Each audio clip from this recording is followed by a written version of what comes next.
Hello friends, welcome to our channel. Today we're going to take a look at another horrible case with you. The case of Anna Repkina. Anna Alexieva Repkina, a charming and outgoing woman from Chelyabinsk, Russia, hailed from a good family. With a strong work ethic, passion for travel, rock music, and cats, she owned several. Anna was a vibrant individual. She loved capturing life's precious moments through photography and valued romantic relationships deeply. Her ultimate goal was to find true love, settle down, have children, and build a happy family. Anna's remarkable sense of humor made her a delight to be around, something her friends and acquaintances often highlighted. However, her life took a dramatic turn in 2016, when her high school sweetheart of 7 years ended their relationship, leaving her devastated. Despite this heartbreak, Anna refused to give up on her dreams. She took the initiative to try online dating, determined to find her ideal partner. On a Russian dating site, she came across a promising match who seemed to possess all the qualities she was looking for. Anna met a charming young man named William Hargrove, a 26-year-old from Oregon who worked as a bouncer and mechanic. What drew her to him was his fascination with Russian culture, but more importantly, his adoration for her. William consistently showed kindness to Anna, often complimenting her and making an effort to be present for her whenever she needed him, despite the physical distance between them. Those who knew him described William as a charismatic and passionate person with a great sense of humor, who inspired those around him to chase their dreams. As they developed their online relationship over several months, their bond grew stronger. They seemed perfectly suited for each other, sharing similar tastes in music and a love for live performances, as well as a similar sense of humor. Friends who knew them noted that Anna and William complemented each other beautifully. William's caring nature was evident in his thoughtful gestures, such as sending Anna flowers despite being separated by oceans. Anna and William's online chemistry was undeniable, but they wanted to confirm their connection in person. So in December 2016, they decided to take their relationship to the next level. Anna booked a flight to Oregon to spend the Christmas holidays with William. However, she initially made a mistake and booked a ticket to Portland, Maine, instead of Portland, Oregon. Before realizing the error, she had already flown to Maine, but she was determined to make it work. After fixing her flight issues, Anna finally arrived in Oregon. William picked her up from the airport, and they spent the next 10 days together. He took her on sightseeing trips, and they enjoyed activities like visiting the seaside, playing in the snow, and cuddling by the fire. William also introduced her to his friends, and they celebrated New Year's Eve together, sharing a romantic kiss at midnight. It was the perfect Christmas experience for Anna. After a whirlwind 10-day visit, William popped the question to Anna using his grandmother's emerald ring, and she happily accepted. However, what Anna didn't know was that William was leading a double life. During their time together, he had also been secretly seeing his 33-year-old landlady, Michelle Chavez, behind her back. William rented a room in Michelle's house, and it seemed he also held a special place in her heart. Michelle was married with 2 children, but this didn't deter her romantic involvement with William. Their affair had been ongoing for over a year when Anna, William's girlfriend, visited Michelle's home. Unbeknownst to Anna, she was meeting her rival, as Michelle was her boyfriend's landlady. Michelle showed understanding when William brought Anna to her home, perhaps thinking William would never leave her or believing Anna was insignificant, much like her own husband. Whatever the reason, Michelle didn't expose their secret. It wasn't until Michelle discovered the engagement ring that her husband's stance on the situation became clear to everyone involved. Meanwhile, Anna returned to Russia, unaware of the drama she had left behind. After posting a photo of her engagement ring on Facebook, the social media algorithm brought the post to Michelle's attention.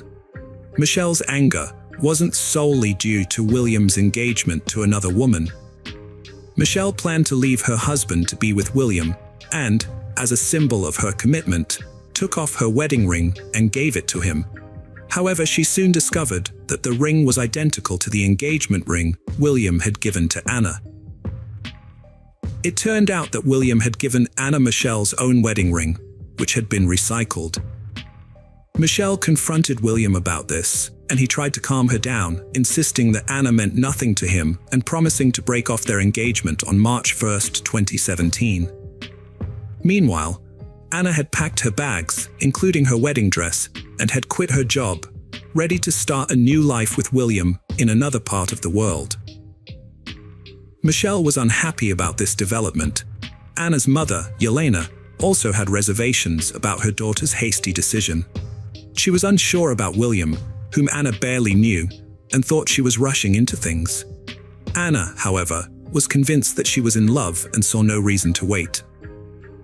Yelena finally released Michelle from her grasp. Michelle, realizing Anna's visit was not a social call, grew angry. She demanded that William find another place to live, refusing to let the engaged couple stay under her roof. William complied, renting an apartment for himself and Anna. However, he continued to secretly see Michelle, sneaking out to visit her and reassuring her of his commitment to her, downplaying Anna's importance. Michelle became increasingly worried about William's growing relationship with Anna, so she took action. She contacted Anna on Facebook, revealing everything about her and William's ongoing affair. Anna reported the conversation to William, but he dismissed it as Michelle's jealousy. Anna believed him, and the couple decided to ignore Michelle's warnings and focus on their future together. They set a wedding date for March 23rd and planned a beachside ceremony. Anna wore the wedding dress she had brought from Russia, and they headed to the beach. However, the officiant failed to show up. After waiting for what felt like an eternity, they returned home. They planned to try to get married again in April. On that same day, surveillance footage captured the couple buying food at a McDonald's drive-thru. Anna sat in the passenger seat, still wearing her wedding dress.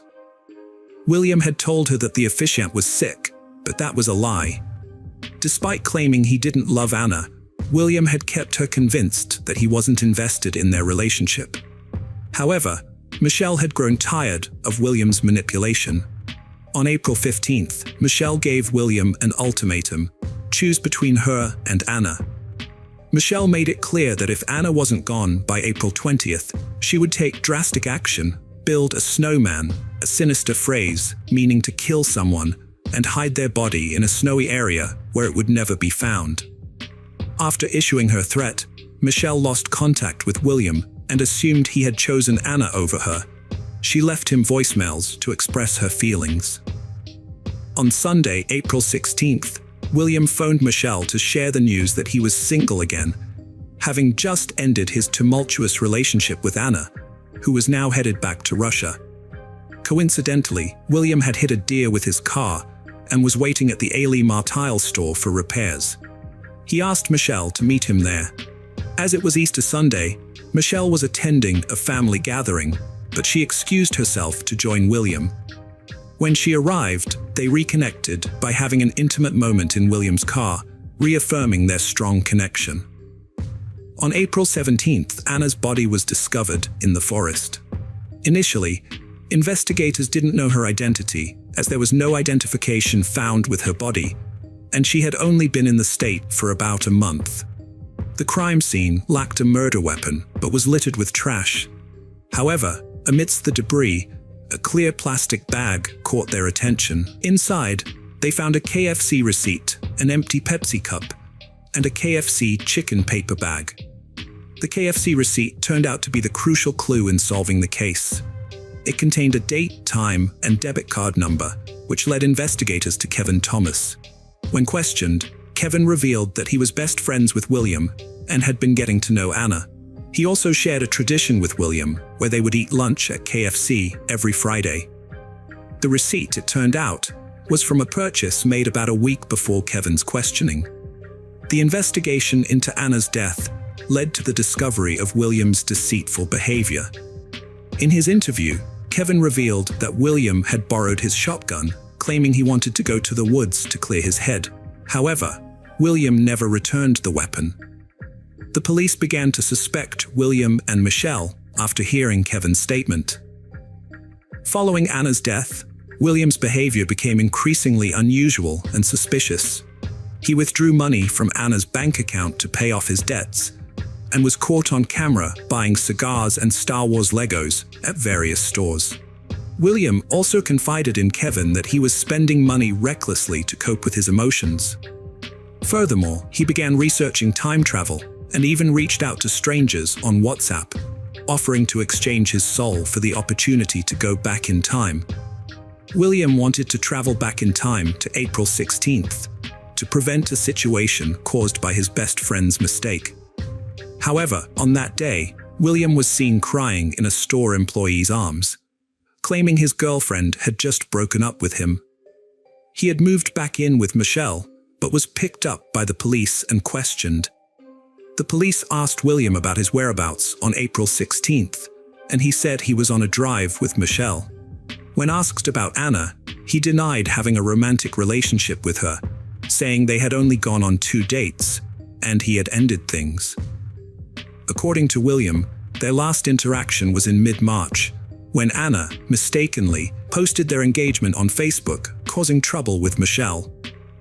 When questioned about the trash found near his late fiancée, or the woman he dated, William admitted to littering, but claimed it was just KFC trash and a can from the general store, not related to Anna's death. About 40 miles separated the Alp General Store from the logging road. However, the investigators did not believe William's alibi. Lieutenant Chris Duffett, one of the investigators, quickly increased the pressure by revealing that William's trash had been discovered near a murder victim at a different location. Initially, William reacted with surprise and heartbreak, feigning disbelief that he was being questioned about a murder. 2 days after Anna Repkina's body was found, her fiancé William Hargrove was arrested for her murder on April 19th. During the investigation, Michelle was also questioned about her whereabouts on April 16th, the day Anna was killed. At first, Michelle stuck to a rehearsed alibi, claiming she and William had spent the day together, with William picking her up from her mother's house and going on a drive. However, Michelle later changed her story, admitting she had lied initially. She then claimed that she and William had planned to meet up, but he never called or showed up. When the police revealed that William was in custody for murder, Michelle's response was surprisingly calm, saying only, "Okay." The investigator pressed Michelle on her lack of emotion, which eventually broke down, and she tearfully attributed her initial calm to being in shock. William Hargrove was indicted on charges of murder, identity theft, and 2 counts of theft in June 2018. His trial began in October 2019, with the prosecution seeking the maximum penalties for each charge, while the defense argued for a more lenient sentence. William's defenders claimed he was innocent and that Melissa, the spurned lover, was the true culprit. However, the prosecution presented a strong case against William, backed by evidence and motive. The evidence showed that William was torn between 2 lovers, with Anna pressuring him to make a choice. There were records of William and Anna driving together in an Alon car. On the day of Anna's murder, William's cell phone was tracked to the logging road at 4:30 p.m. The shotgun used to kill Anna was found in William's car, with his fingerprints being the only ones on the weapon. Despite denying any involvement in Anna's death, William was caught using her money to go shopping and pay off his car insurance. He was even filmed withdrawing cash from an ATM using her card. The prosecution argued that William had driven Anna to the forest, gotten her out of the car, and then executed her with his shotgun. The prosecution claimed that William was faced with a choice between Anna and Michelle, leading to his actions. In contrast, the defense argued that their client was innocent. According to the prosecution, the evidence pointed to Melissa as the perpetrator. A threat from Melissa to build a snowman with Anna, her cell phone found near the logging road, and Anna's cell phone discovered in Melissa's house suggested that Melissa had planned the crime. Melissa, who was not charged with any crimes, testified as a witness for the prosecution. She revealed that she worked as a late-night cab driver and was married to an Oregon State University instructor, but their marriage was loveless and open. She met William at a bar where he worked and, with her husband's permission, began a romantic relationship with him. As they grew closer, William rented a room in her house. When Anna entered the picture, Melissa was not threatened, having a similar open relationship with William. Melissa explained that by her second visit, she couldn't tolerate the situation anymore, especially when she saw her own wedding ring on Anna's finger. Although she had given William an ultimatum, she had no role in William's actions that hurt Anna. Melissa clarified that she never intended for Anna to get hurt or killed. She denied the defense's allegations, stating that the threat about building a snowman was just a joke, a light-hearted family comment, even if it was a bit extreme. She acknowledged that her cell phone was found in the forest, but William was the one who drove her there. She didn't know why or what he planned. Furthermore, William had given her Anna's cell phone the day before he was questioned. As his partner, she naturally held onto it for him. Melissa's testimony lasted 14 hours, and she was not the only one. Around 70 other people testified, including Anna's mother, William's best friend and roommate, some of Melissa's family members, and others. Throughout the case, Melissa faced intense scrutiny, particularly in her hometown in Oregon, where she was criticized and ostracized by the locals. Michelle had reached a low point and attempted suicide, but fortunately, it was unsuccessful. The prosecutor praised Michelle's efforts to take responsibility, calling her actions tough and super tough. After a month of court appearances, the judge asked the jury to deliver their verdict. The jury deliberated for less than 3 hours and returned with a decision. Despite the defense's efforts, they couldn't find Michelle guilty of Anna's death. There was no physical evidence linking Michelle to the crime scene or the weapon used. In fact, she had a solid alibi. She was celebrating Easter at her mother's house, and multiple witnesses could vouch for her presence. On the other hand, William maintained his not guilty plea, but the overwhelming evidence against him led to his conviction on all charges. He was sentenced to life in prison with the possibility of parole in 25 years. Anna's attorney announced plans to appeal the verdict. Notably, the jurors developed a strong connection with each other during the trial. After the trial, they visited the logging trail, where Anna's life was tragically cut short, to pay their respects to her memory. Anna will be remembered as a courageous young woman who left her home in Russia to build a new life in the United States. Anna was a loving person who openly shared her love with others. She was cherished by many during her lifetime, and her memory will continue to be loved and honored. The prosecutor, Amy Matsko, stated, "Hello friends, welcome to our channel. Today we're going to take a look at another horrible case with you. The case of Corey Richins. Eric Richins was born on May 13, 1982, and left a lasting impact on those around him. As a child, Eric was passionate about sports, actively participating in basketball, baseball, and soccer, which showcased his athletic talent and enthusiasm for staying active. Eric's true passion, however, was anything that involved being outdoors. He was an exceptional hunter, known for his impressive marksmanship, and had amassed an impressive collection of trophy animals from around the world. With his vibrant personality, Eric had the ability to light up any room he entered, spreading joy and laughter through his storytelling, playful pranks, and contagious laughter. As an adventure seeker, Eric lived life to the fullest in Utah, where he owned a wide range of motorized vehicles, including trucks, four-wheelers, and snowmobiles. He loved exploring the outdoors and relishing the thrill of adventure. Despite his love for fun and adventure, Eric was deeply committed to his faith, being a devoted member of the Church of Jesus Christ of Latter-day Saints. Eric's family supported him on a 2-year mission trip to Mexico City, where he became fluent in Spanish. After high school, he attended the University of Utah, earning a degree in international studies with a minor in Spanish in 2009. While working in construction, Eric frequently visited Home Depot, where he met Curry Darden. Over time, they developed a friendly connection, and Eric found himself attracted to her charming personality and beauty. However, he was too shy to approach her directly, so Eric asked a friend to help him get her phone number. One day, while Eric was shopping at Home Depot, his friend discreetly asked Curry for her number, telling her that Eric was interested in getting to know her better. Eric anxiously waited to see if his plan would work. Eric took the next step and called Curry to set up their first in-person meeting, unaware that it would be a life-changing event. As soon as they met, they clicked, and their first date marked the start of a romantic journey. As they introduced each other to their families, their bond grew stronger. Curry's family welcomed Eric with open arms, and Eric's family was equally impressed by Curry's character and how well she fit with him. Although Eric's sisters, Katie and Amy, were initially cautious, they soon warmed up to Curry and accepted her into their family. In 2013, Eric and Curry got married in an intimate ceremony, making their relationship official.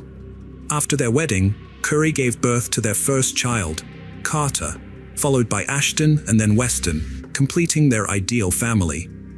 Eric naturally took to being a father, and his boys looked up to him. Eric took great pride in his sons' accomplishments, whether they excelled academically, athletically, or artistically.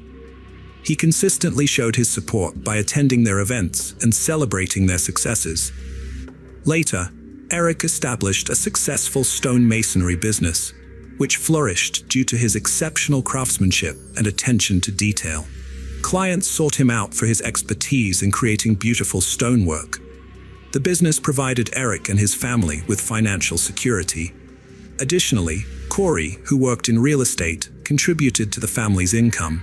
Her entrepreneurial spirit, coupled with her knowledge of the local market, made her a valuable asset. She would buy homes, renovate them, and sell them for a profit.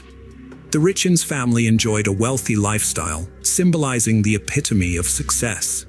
However, their seemingly perfect life came to a sudden end on March 4, 2020, when Curry called 911 to report that her husband Eric was unresponsive. When paramedics arrived, they determined that Eric had already passed away. Devastated, Curry called her mother Lisa, who rushed to be by her side. Curry's brothers, DJ and Ronnie, were present too, overcome with tears and shock. The three of them struggled to come to terms with Eric's passing. Curry recounted that the evening had begun on a happy note, as they celebrated her latest real estate business milestone, the purchase of a luxurious mansion. Before retiring to bed, Curry had even prepared Eric's favorite drink, a Moscow Mule, mixing ginger beer with vodka. Curry went to bed around 9 p.m., but ended up sleeping in her 9-year-old son's room because he was having nightmares. Later, around 3 a.m., she returned to the bedroom she shared with Eric. When she touched him, she was alarmed to find him ice-cold and unresponsive. Despite trying to wake him, she couldn't rouse him and knew something was seriously wrong. As she waited for the paramedics to arrive, Curry remembered the dispatcher's instructions to perform CPR on Eric, which she claimed to have followed. The paramedics were baffled by Eric's cause of death, speculating that it might have been an aneurysm, given his apparent good health and lack of known medical conditions.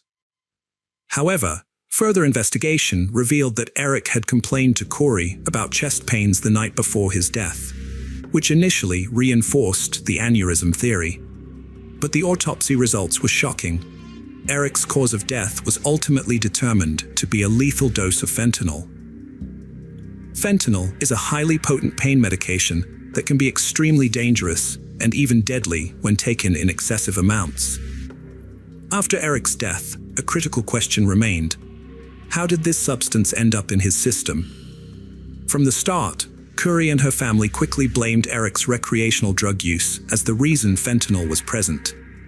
Curry explained that Eric would take a THC-infused gummy every night to relax, as he preferred THC, the psychoactive ingredient in cannabis, to unwind. However, Curry, her mother, and brothers had concerns about the origin of these gummies.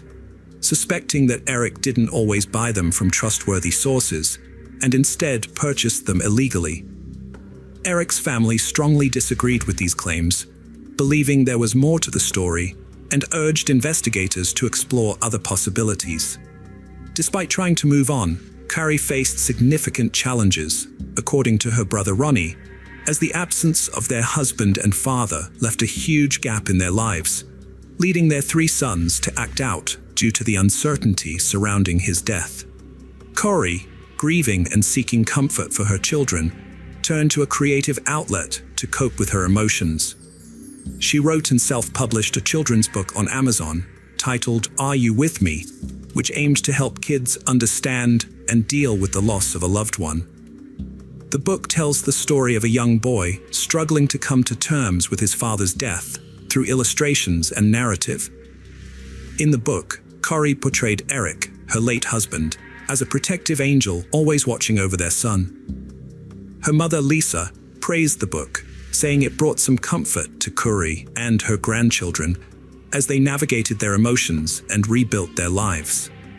However, detectives investigating Eric's death soon uncovered evidence suggesting foul play. Just weeks after Corrie appeared on local Utah news stations promoting her book and sharing her grief, she was arrested and charged with her husband's murder on May 8, 2023. The community was stunned by the arrest, and the tragic turn of events transformed what was initially a heartwarming story of a grieving wife and mother into an unbelievable tale of betrayal and tragedy. Corrie is accused of murdering Eric by poisoning him. Eric's family believes Corrie deliberately put a lethal dose of fentanyl in the Moscow Mule she made for him on the night he died. However, Corrie's lawyer claims that no fentanyl was found in the glasses at their home. Corrie denies any involvement in Eric's death, saying she had no reason to harm him. Her mother, Lisa, was shocked to hear about her daughter's alleged involvement and told investigators that the couple was happy and had no reason to kill each other. But as detectives dug deeper, they found that Corrie and Eric's relationship was not as perfect as they seemed. The couple had disagreements, and Corrie, who had given up her career to be a stay-at-home mom, wanted to be independent. She was also growing increasingly frustrated with Eric's frequent hunting trips. According to Lisa, Eric was unfaithful in his marriage, and he confided in her about the affair along with Corrie.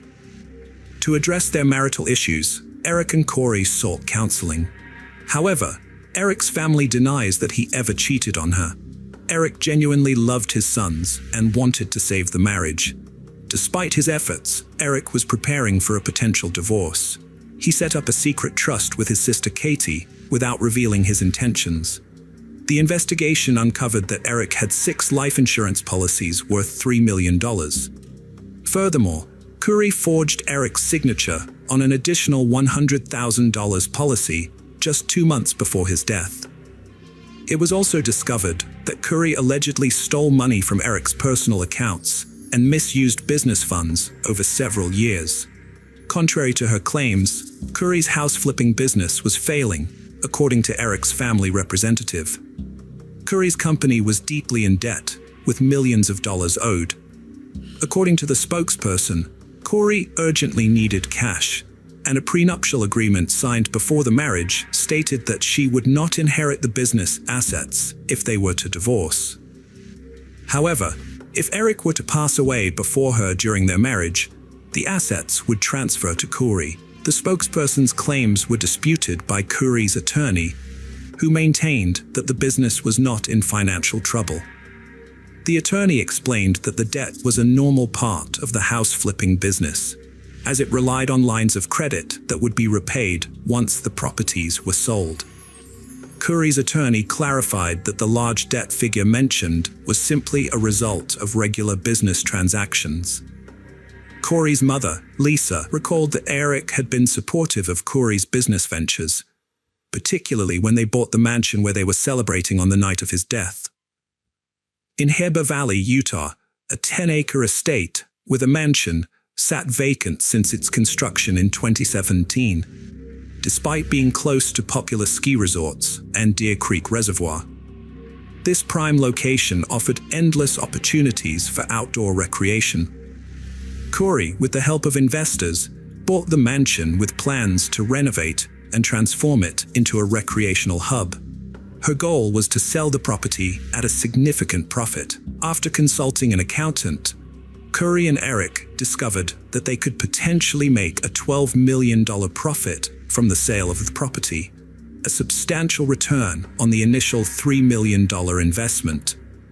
However, there's a discrepancy in Eric's involvement. While he seemed to be on board with the purchase, his family claims he was against it and had a heated argument with Corey about buying the mansion. Eric's family spokesperson claims that Corey gave Eric a drink containing fentanyl on the night of his death, and they believe this was not Corey's first attempt to harm Eric. They allege that in 2019, during a trip to Greece, Eric became violently ill after Corey gave him a drink. But Corey's brother Ronnie denies this, saying Eric was mistakenly given an alcoholic drink by a bartender while taking antibiotics. Eric's family also claims that Corey tried to kill Eric again on Valentine's Day 2022, a month before his death, when she brought him a sandwich that caused him to break out in hives and struggle to breathe. After Eric's death, Corey's behavior was questioned, including an incident where she allegedly attacked her sister Amy when she tried to open a safe containing a large amount of cash. Corey claimed she was defending herself to retrieve important documents, but was charged with assault and pleaded no contest in June 2023. Corey appeared in court for a 4-hour bail hearing, during which her attorney tried to convince the judge to release her on bail. Prosecutors presented 3 witnesses and evidence to argue that Corey had poisoned her husband. One of the witnesses, a cell phone expert, testified about Google searches found on Corey's phone, including queries about retrieving deleted iPhone messages, FBI's ability to find deleted messages, and the lethal dose of fentanyl. However, Corey's attorney countered that these searches were conducted after her husband's death, as Corey sought answers to the accusations against her. The prosecution also questioned the lead detective about potential sources Corey might have used to obtain the drugs that killed Eric. According to the detective, a woman named Carmen Labber, who claimed to work as a cleaner for Corey's business and home, told investigators about a meeting that took place in early 2022. During a call, Corey asked Carmen to buy fentanyl pills for an investor with a back injury. Carmen, who had a history of drug-related crimes and was on probation, agreed to the request. She later told detectives that she purchased 15 to 30 fentanyl pills and met with Corey to exchange them for cash. This exchange happened on February 11, 2022, just 3 days before Valentine's Day. Around the same time, court documents suggest Corey tried to poison Eric with a sandwich. Carmen also told detectives that Corey contacted her again, looking for even stronger drugs. She said Corey paid her with a check this time. Specifically, Carmen claimed that Corey wrote her a check for $1,300 about a week after Eric's death. However, Corey's attorney questioned whether the check could have been payment for cleaning services instead, and the detective acknowledged that this was possible. Corey's lawyer tried to discredit Carmen by pointing out her criminal history, including 4 first-degree felonies, and suggesting that she might not be a trustworthy witness. The lawyer claimed that Carmen may have been coerced into saying she sold drugs to avoid a long prison sentence, as the detective allegedly told her she would face serious consequences if she didn't cooperate. The lawyer also asked if there was any physical evidence to prove Carmen had bought drugs. The detective admitted that they found no text messages showing Corey asking Carmen for drugs, and no witnesses came forward to confirm they had seen the exchange. At the bail hearing, Eric's sister spoke to the judge, expressing her family's distress over Eric's death, and their fear that if Corey was released on bail, he would cause them further pain. Eric's sister asked the judge to keep Corey in custody, and the judge accepted her request. Meanwhile, Corey's family was upset because Corey was not allowed to leave jail before her trial, and would have to stay there. They believed that Corey's time in jail was affecting her mental and physical health. In 2023, something serious happened to Corey while she was taking medicine given to her by the jail officials. She had a seizure and was quickly taken to the hospital from the jail.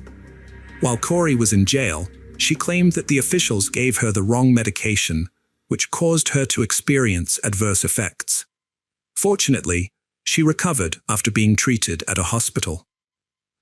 During her hospital stay, jail officials found a handwritten, unsent letter in her cell.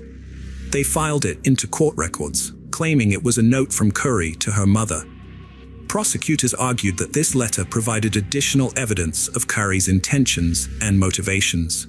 In November 2023, they requested a no-contact order to restrict Curry's access to her mother and brothers, mainly due to the letter. Prosecutors claimed that the letter was evidence of witness tampering.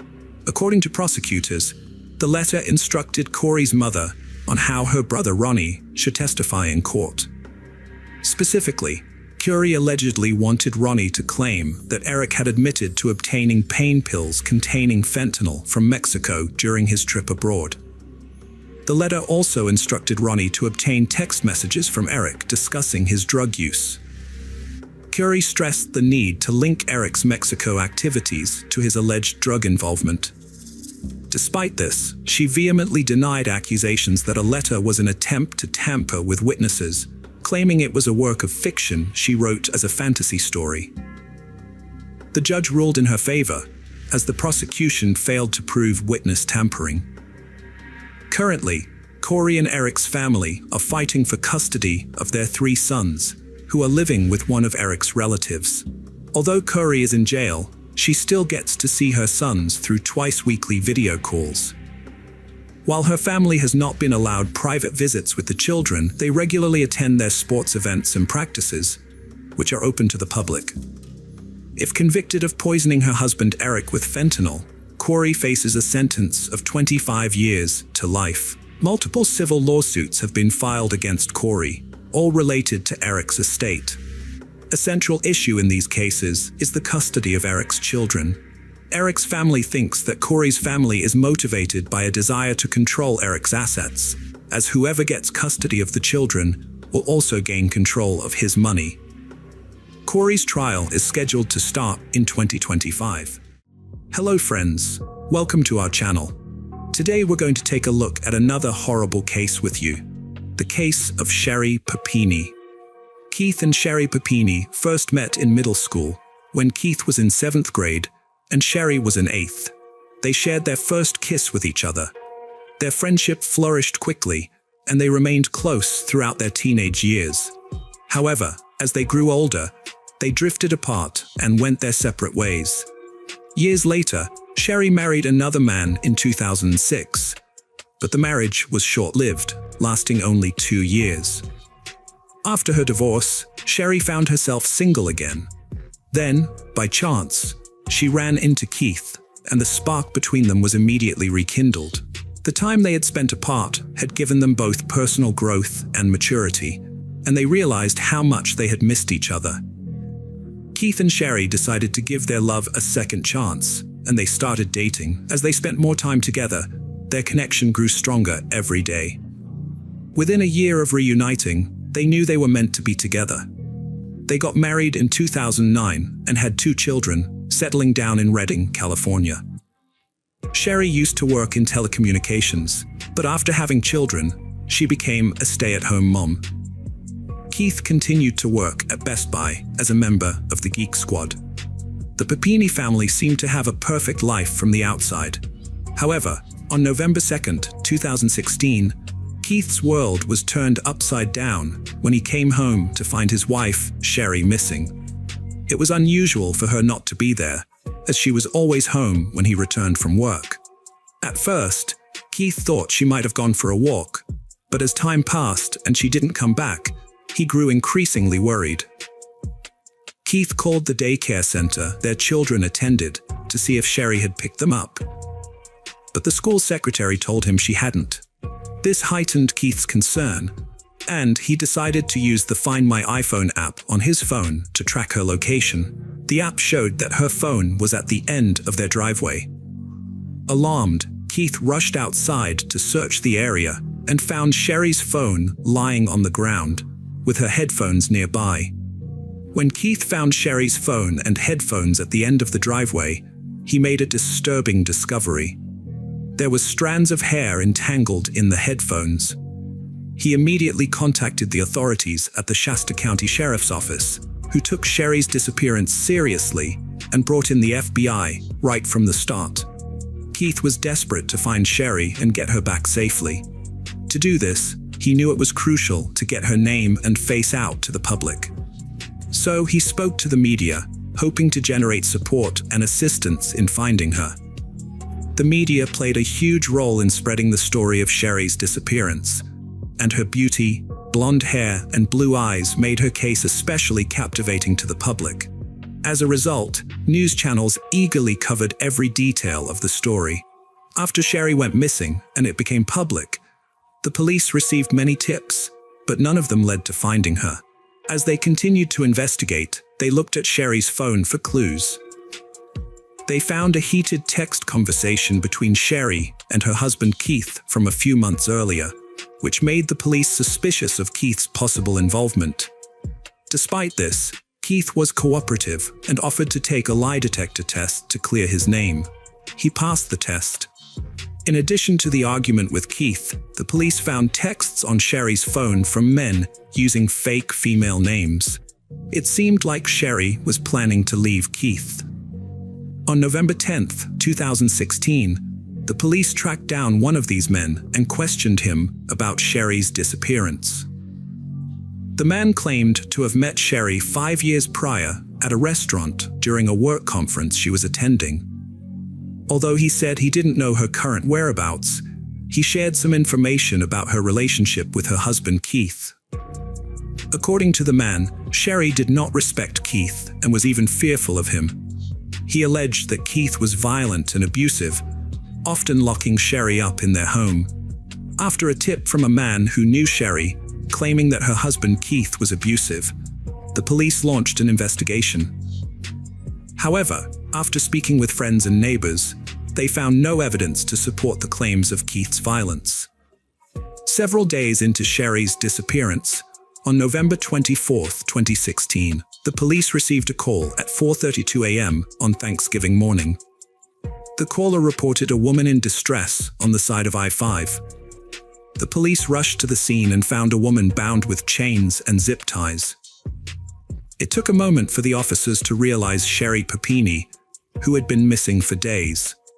Relieved to find her alive, they carefully freed her from the restraints and took her to the hospital for medical attention. When Sherry arrived at the hospital, it was clear that she had been through a traumatic experience. Her body was covered in bruises, her hair was noticeably shorter, and she had a burn mark on her arm, as well as a bad rash. She had also lost a significant amount of weight, weighing in at only 87 pounds. While Sherry was recovering at Woodland Memorial Hospital, the police tried to interview her, but she was too emotional to provide any information.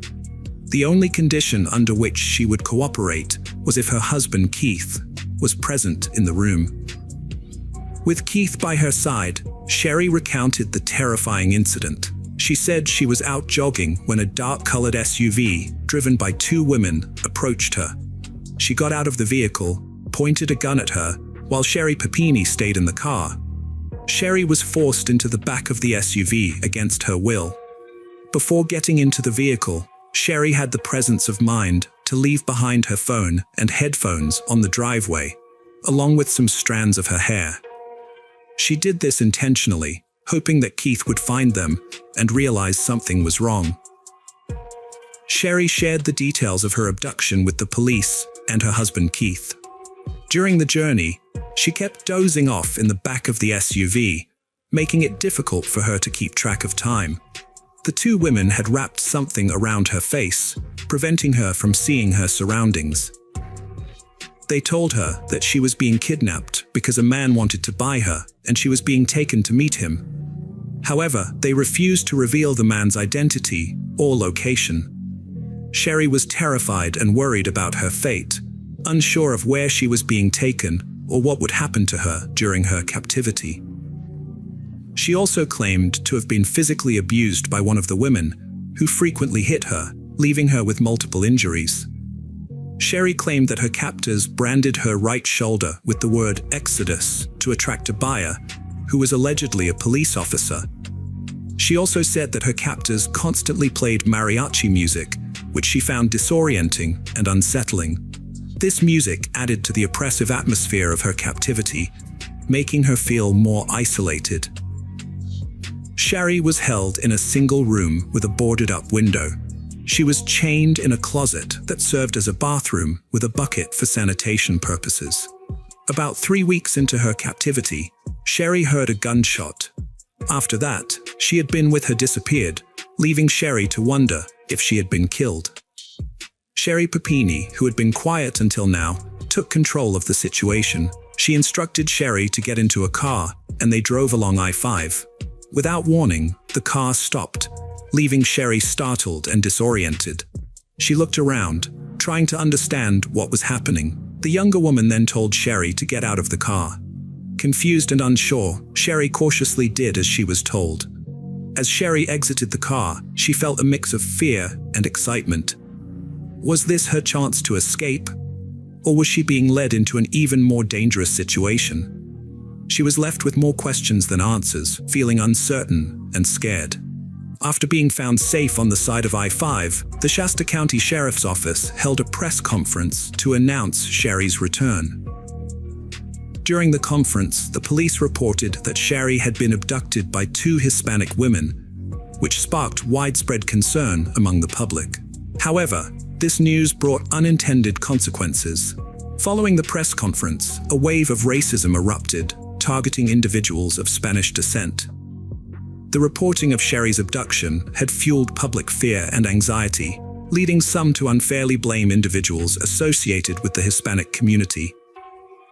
After being abducted, Sherry returned home and began attending therapy sessions to cope with her trauma. As a California resident, she was eligible for the Victims' Compensation Fund, which uses public funds to help pay for victims' therapy. In the aftermath, she became withdrawn, spending more time at home and avoiding social outings. 1 year into the investigation, police released a composite sketch of 2 Hispanic women believed to be involved in the crime. Despite this development, no new leads emerged. The police also revealed that they had found male DNA on Sherry's underwear, which did not match her husband Keith's DNA. 2 years passed with no matches on the male DNA, and the case remained unsolved. However, in 2020, a long-awaited breakthrough finally occurred. The police working on Sherry's case decided to try a new approach to find the owner of the unknown DNA. They used a technique called familial DNA, which compares the DNA profile to potential relatives of the donor. This method is commonly used in criminal investigations to analyze DNA evidence and identify possible family members of a suspect. By looking at specific genetic traits shared among family members, investigators can create a shorter list of potential suspects and explore possible family connections. In the Sherry Papini case, the police were surprised to discover that the DNA found in her underwear matched a close relative of James Ray's, her ex-boyfriend. This new information raised many questions and became a crucial moment in the investigation. The police suspected Sherry's ex-boyfriend, James Ray's, of being involved in her abduction. To investigate, they collected a soda bottle from his trash in June 2020 and sent it to a forensic lab for DNA testing. A month later, the lab results showed a match between James's DNA and the DNA found on Sherry's underwear the day she was discovered. With this new evidence, the police went to James's home in Costa Mesa, California, where he worked at a sports shop, to ask him about Sherry's case. James told the police that he had dated Sherry about 10 years prior, and the last time he saw her was a year after they broke up. He claimed to have only heard about her disappearance and safe return through rumors. During the police interview, James initially denied any involvement in Sherry's kidnapping. However, as the conversation progressed, he revealed that he was still close friends with Sherry despite their breakup 10 years prior. Although James admitted to playing a role in her disappearance, he claimed he didn't kidnap her. Instead, he insisted he was merely assisting a friend in need. James reported to the police that Sherry reached out to him for help, claiming she needed to escape her abusive husband, Keith. On November 2, 2016, James told police that a friend had lent him a car, which he used the next day to pick up Sherry. According to James, Sherry hid in the back seat of the car, lying down during the drive to Costa Mesa. During her stay at James's house, Sherry mostly stayed in her room, only coming out to help with chores like cleaning and cooking. She even boarded up the bedroom window, as she wanted to feel secure with the door closed. James noticed that Sherry was intentionally trying to lose weight by barely eating. Sherry asked James to help her harm herself, including hitting herself to create bruises.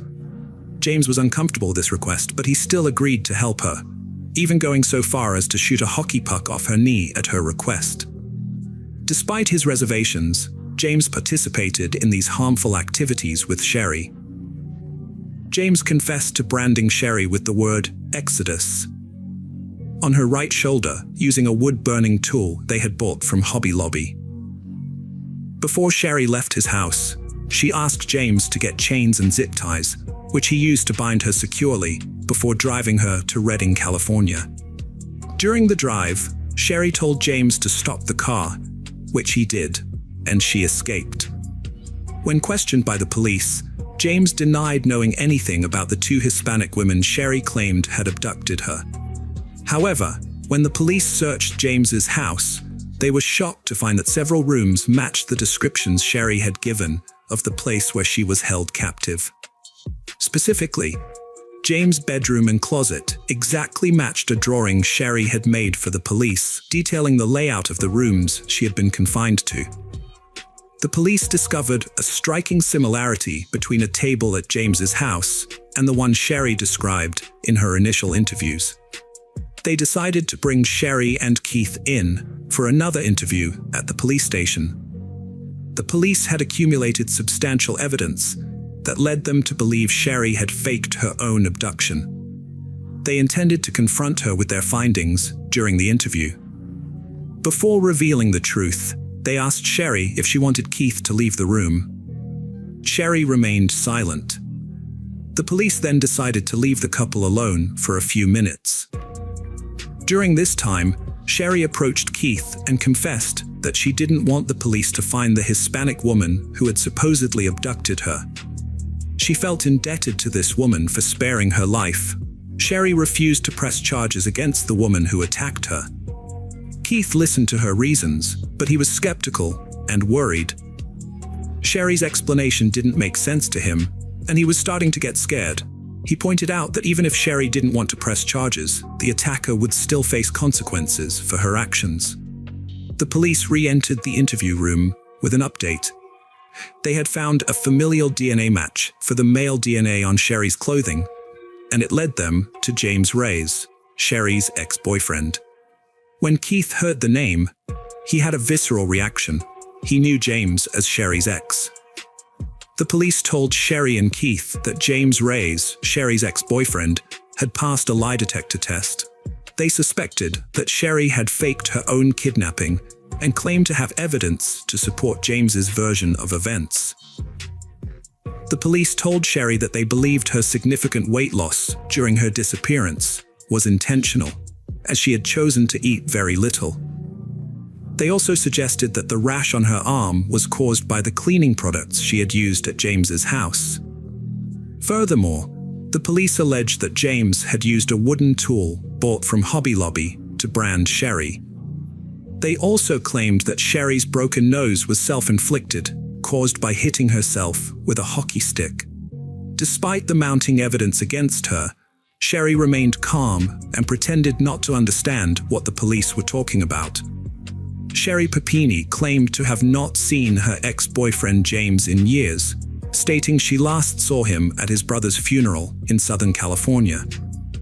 However, the police knew she was lying, because James had provided them with information about her disappearance that only someone close to her would know. On March 3, 2022, the FBI arrested Sherry on charges of lying to federal agents and faking her own abduction. 6 weeks later, she agreed to a plea deal, admitting to orchestrating her kidnapping.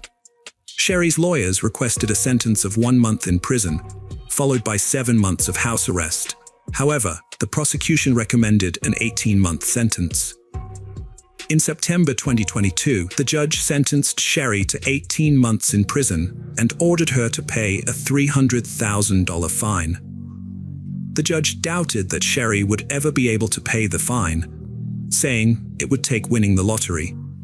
During the sentencing, the judge called Sherry a manipulator and habitual liar, stating that he had no doubt she would have continued lying if she hadn't been caught. The judge told Sherry that she needed to be punished to stop others from committing similar crimes.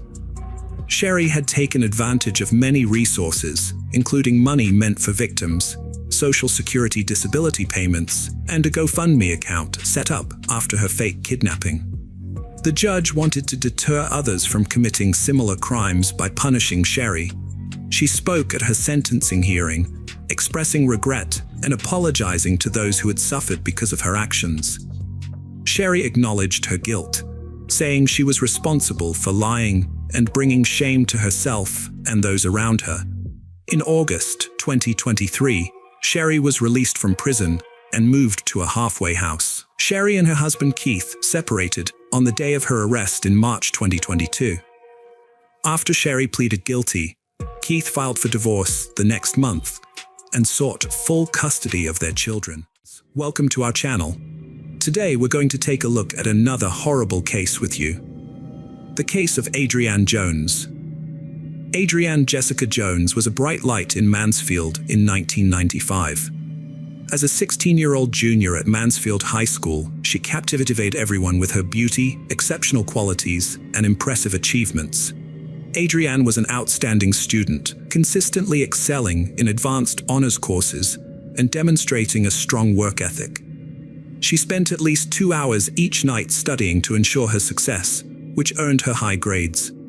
Her kindness, intelligence, and infectious spirit made her a role model and a beloved figure among her classmates and teachers. In addition to her academic prowess, Adrienne was a talented athlete. She was a dedicated member of the girls' soccer team, showcasing remarkable skill and dedication on the field. After graduating from Mansfield High School, Adrienne's dream was to become a veterinarian and help animals. After a game injury forced her to temporarily leave her team, Adrienne didn't give up on sports. Instead, she joined the girls' cross-country team, which allowed her to stay active and improve her fitness. She threw herself into the new challenge, working hard to get in shape. Her dedication paid off, and she soon became a key member of the cross-country team. In addition to her academic and athletic pursuits, Adrienne also held down a part-time job, working 20 hours a week at a local fast food restaurant, Golden Fried Chicken.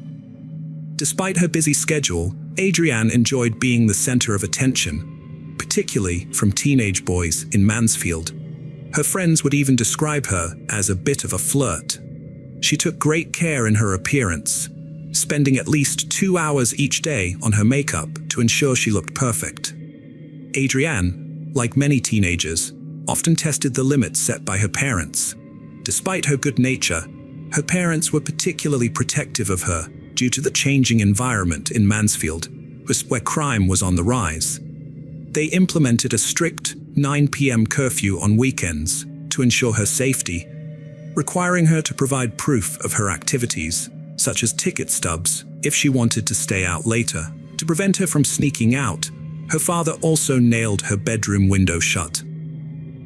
Although Adrienne occasionally disobeyed her parents and left the house at night to meet her friends, on Sunday, December 3, 1995, she was given special permission to stay up late to talk to her boyfriend, Tracy Smith, who was out of town with his parents. During their phone conversation, Adrienne's mother overheard her mention that another call was coming in. When asked about the caller's identity, Adrienne said it was David from her cross-country team who seemed upset about something. Adrienne's family started their day as usual the next morning, but her mother's concern grew when she heard Adrienne's alarm still going off in her bedroom. When she went to check on her, she discovered that Adrienne was missing, and her bed had not been slept in. Despite trying to stay calm, Adrienne's mother quickly became worried. She initially thought Adrienne might have gone for an early morning run, but this idea was quickly dismissed when she saw Adrienne's running shoes still on the floor. In the past, Adrienne had occasionally sneaked out at night to meet friends, but she had always returned home by morning, making her mother even more worried about her disappearance. Worried about Adrienne, her parents contacted the police. Unbeknownst to them, a shocking discovery was made on a farm several miles away. At around 7 a.m., on Seaton Road in Grand Prairie, Texas, a man was on his way to check his mailbox when he noticed that the gate to his property had been knocked down. Curious, he entered his farm and was met with an unsettling scene. Initially, the man thought he was looking at roadkill, but as he got closer, he realized it was a lifeless teenage girl lying on the ground. The man immediately called the police, who arrived to find a disturbing sight.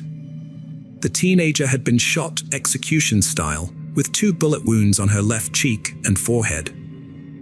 In addition to these gunshot wounds, her head had suffered severe injuries. Moreover, her arms and legs were covered in scrapes and bruises, indicating that she had run through the farm's barbed wire gate. A teenager's violent murder sparked a desperate investigation. The fact that she was found in her nightclothes suggested she had been preparing for bed when her life was brutally cut short. The execution-style killing led police to consider possible links to gang violence or drugs. After discovering the body on the farm, the Grand Prairie Police immediately alerted all nearby agencies, sending out a detailed description of the victim, including her age, height, weight, and other physical characteristics. They hoped that another agency might recognize the description and make a connection to a missing person. It wasn't long before the Mansfield police got in touch with Grand Prairie officers, having made a match. The Mansfield police identified the murdered teenager as Adrienne Jones.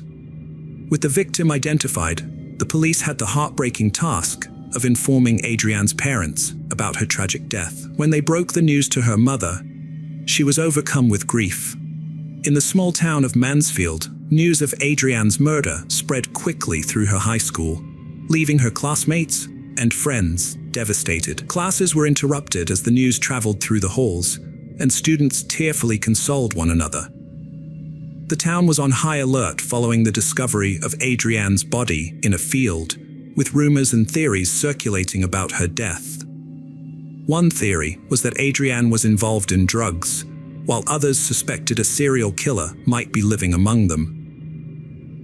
Adrienne's parents cooperated with the police, providing information about the last time they saw their daughter. Her mother specifically mentioned a phone call Adrienne had with her boyfriend, Tracy, and another teenager, David, who joined the call while Adrienne was on the phone. After midnight on the night of Adrienne's murder, one of her younger brothers heard a car engine outside their house. When he looked out the window, he saw a pickup truck driving away. The police were interested in identifying a person named David, who had called Adrienne that night. To learn more, they spoke with Adrienne's cross-country coach, who mentioned a team member named David Graham. However, the coach was surprised to hear that David had called Adrienne, as there was no indication that they had ever interacted before. David Graham was a 17-year-old high school student with big dreams. After watching his first air show, he decided he wanted to become an Air Force pilot. From then on, he dedicated himself to achieving his goal. David was well liked by his peers at Mansfield High School, where he was popular and charming. Many girls were attracted to him, but he was in a relationship with Diane Zamora, a high school senior who shared his desire to enter the military. Diane stood out from the crowd, actively pursuing her aspirations. After Adrian's murder, the police interviewed David Graham, who acknowledged knowing her from their cross-country team, but claimed their relationship never went beyond friendship. When asked if he had contacted Adrienne on the night of her death, David denied it, saying he was home studying with his girlfriend, Diane Zamora. The police investigated David as a possible suspect, seeking information from Adrienne's friends to see if she had ever mentioned him. However, one of her closest friends, who was privy to Adrienne's secrets, said Adrienne had never discussed David with her. The police also checked Adrienne's phone book and found David's number was not listed, which further led them to believe he was not involved in her murder. As a result, they never administered a polygraph test to David and eventually cleared him as a suspect. The police investigated Adrienne's boyfriend, Tracy Smith, as a suspect in her murder. However, they cleared him after verifying his alibi, which placed him out of town with his family on the night of the murder. Tracy also passed a polygraph test, further supporting his innocence. During his police interview, Tracy suggested they investigate someone named Brian, whom Adrienne had mentioned was calling her on the night of her murder, while they were on the phone. The police identified the Brian in question as Brian McMillian, a local teenager. Their investigation into Brian McMillian revealed that he used to work at a pharmacy near the restaurant where Adrienne used to work. Brian had developed an obsession with Adrienne and would often visit the restaurant to catch a glimpse of her. Eventually, Adrienne grew tired of his constant presence and began hiding in the back whenever she saw him coming. The police questioned Brian McMillian about the murder of Adrienne Jones. At first, he claimed to have no knowledge of her, but later admitted to knowing her. When asked if he had talked to her on the night of her murder, Brian said he didn't remember. He explained that he had been drinking that night due to feelings of depression and loneliness. The officers also asked Brian if he had visited Adrienne's house on the night of her murder, and he acknowledged that he might have done so. The police asked Brian's father if his son could take a lie detector test, but his father refused. 1 week later, the police raided Brian's house with guns, a decision made due to concerns that he might be armed. The police took this precaution to ensure everyone's safety, including their own. After Brian was arrested for Adrienne's murder, many people came forward to show their support for him. Brian's friends said he was a gentle and non-violent person. His father also confirmed that Brian was at home all night when Adrienne was killed and didn't leave. Despite this, Brian was held in jail for 3 weeks, missing Christmas and New Year's, while the investigation and legal proceedings continued. During this time, the district attorney's office asked Brian to take a polygraph test, which he passed successfully. After this, the district attorney's office had little evidence to link Brian to Adrienne's murder, so they released him from custody. 9 months into the investigation, the police in Mansfield, Texas, finally got a breakthrough, and it came from Annapolis, Maryland, where Diane Zamora was attending the Naval Academy. Diane Zamora, a cadet at the Naval Academy, allegedly confessed to her fellow students that she and her boyfriend, David Graham, had murdered a girl named Adrienne Jones in Mansfield, Texas. The Mansfield police traveled to Annapolis, Maryland, to interview Diane, but she denied making any such admission. The Naval Academy suspended Diane and sent her home pending an investigation. Since Diane was uncooperative, the police went to the Air Force Academy in Colorado Springs, Colorado, to question David. Initially, David claimed he didn't know why Diane would fabricate a story about killing Adrienne Jones. However, during the interview, David began to crack and asked to write a statement. In a 4.5-page confession letter, David detailed how he and Diane planned and carried out the murder of Adrienne Jones, including a cross-country event in November 1995, where he offered to drive Adrienne home.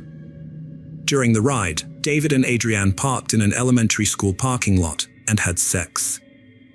Afterwards, David felt overwhelmed with guilt because he loved his girlfriend Diane deeply and knew that his infidelity would cause her immense pain. One evening, while David was helping Diane study for her SATs, They got into an argument. Unable to keep his secret any longer, David broke down in tears and confessed his infidelity to Diane. He told her that he had hooked up with Adrienne, which shattered Diane's heart and left her feeling deeply hurt and angry. Diane was inconsolable and lashed out at David, screaming and arguing with him. She was so angry that she wished he were dead, and she felt intense hatred towards Adrienne. Diane's emotions were too much to handle, and she struggled to come to terms with what had happened. David pleaded with Diane, promising to do whatever it took to save their relationship. David and Diane decided that the only way to repair their relationship was to kill Adrienne. In his confession letter, David admitted that on December 3rd, he called Adrienne Jones and asked her to secretly leave her house late at night to meet with him. He specifically asked Adrienne to keep their meeting private and not tell anyone else about it. David originally planned to lure Adrienne into a trap, kill her by breaking her neck, and then dispose of her body in a lake. On the agreed night at 2:30 a.m., David picked up Adrienne in his car while Diane hid in the hatchback. They drove to a secluded spot 10 miles out of town, turning off the highway onto Satan Road. David stopped the car, and Adrienne subtly adjusted her seat, creating the impression they were about to be intimate. Unbeknownst to Adrienne, David had secretly signaled for Diane to emerge from the trunk. Diane came out of the rear of the vehicle and approached the front. Diane confronted Adrienne, who was seated in the passenger seat. Diane then hit Adrienne on the head with a weight from David's gym set. Despite being severely injured, Adrienne managed to escape by crawling out of the car window. David and Diane panicked, and David grabbed his 9mm Makarov weapon to chase after Adrienne. Adrienne was severely injured and collapsed in a nearby field due to her head wound. When David caught up to her, he shot her twice and then returned to his car. After Adrienne died, David and his accomplice Diane exchanged "I love you" as their first words to each other.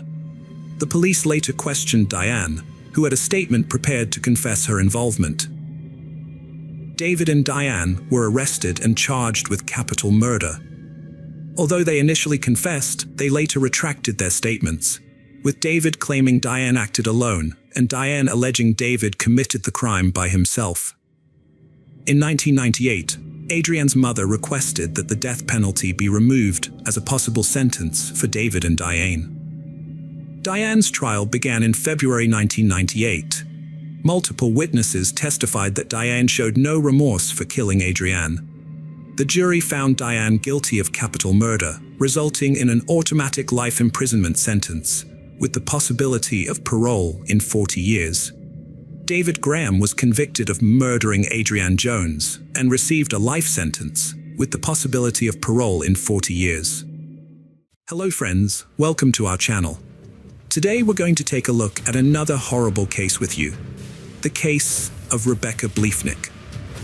Rebecca and Tim, who met at Quincy University, were the epitome of a perfect couple. Rebecca was a biology major and a tennis player, while Tim was a star football player.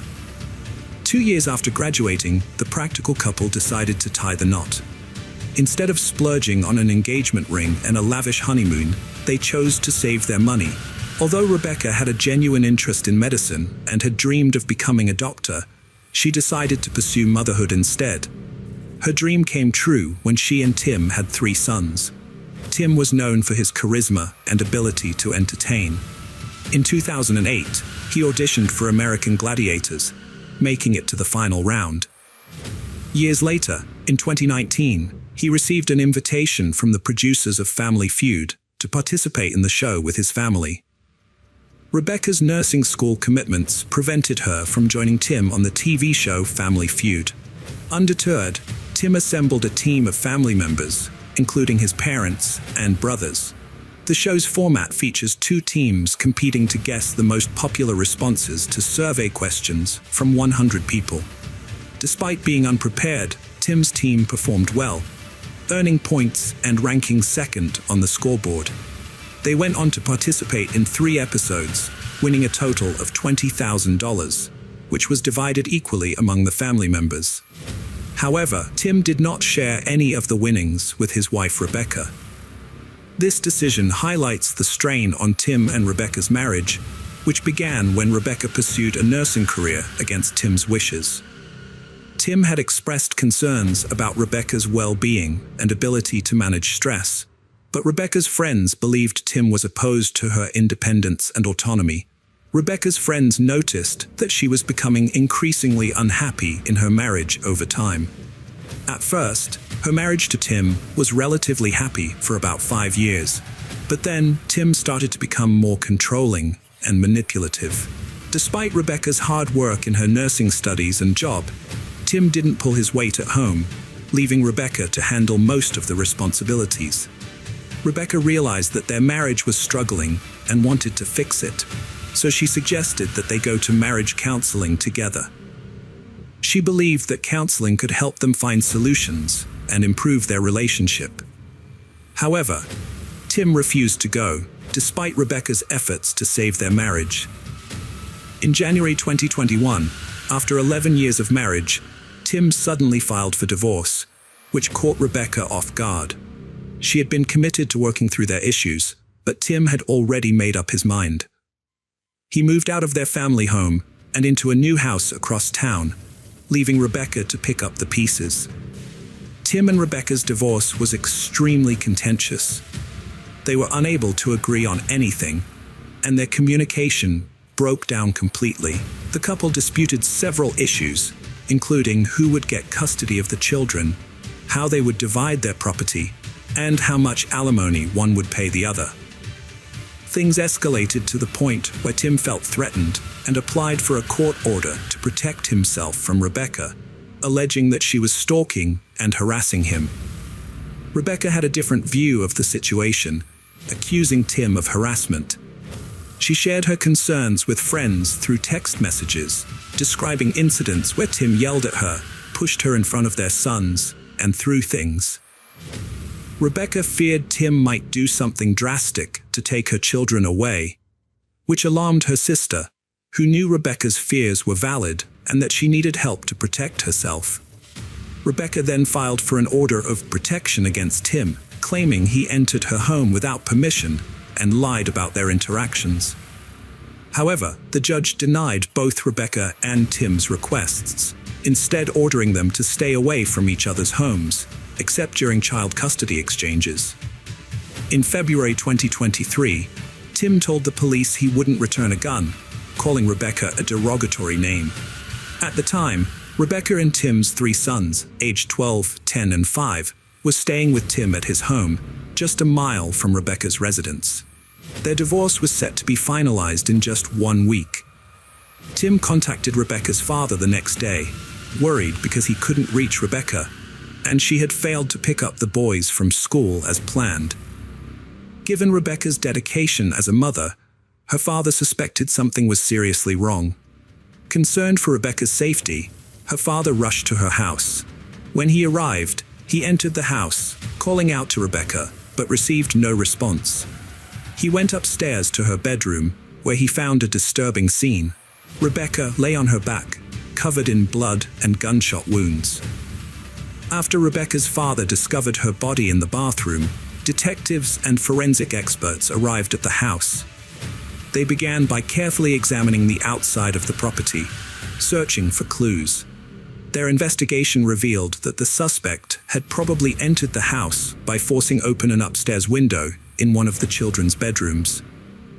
The discovery led investigators to believe that the suspect used a patio chair to gain access to the house and climb up to the roof.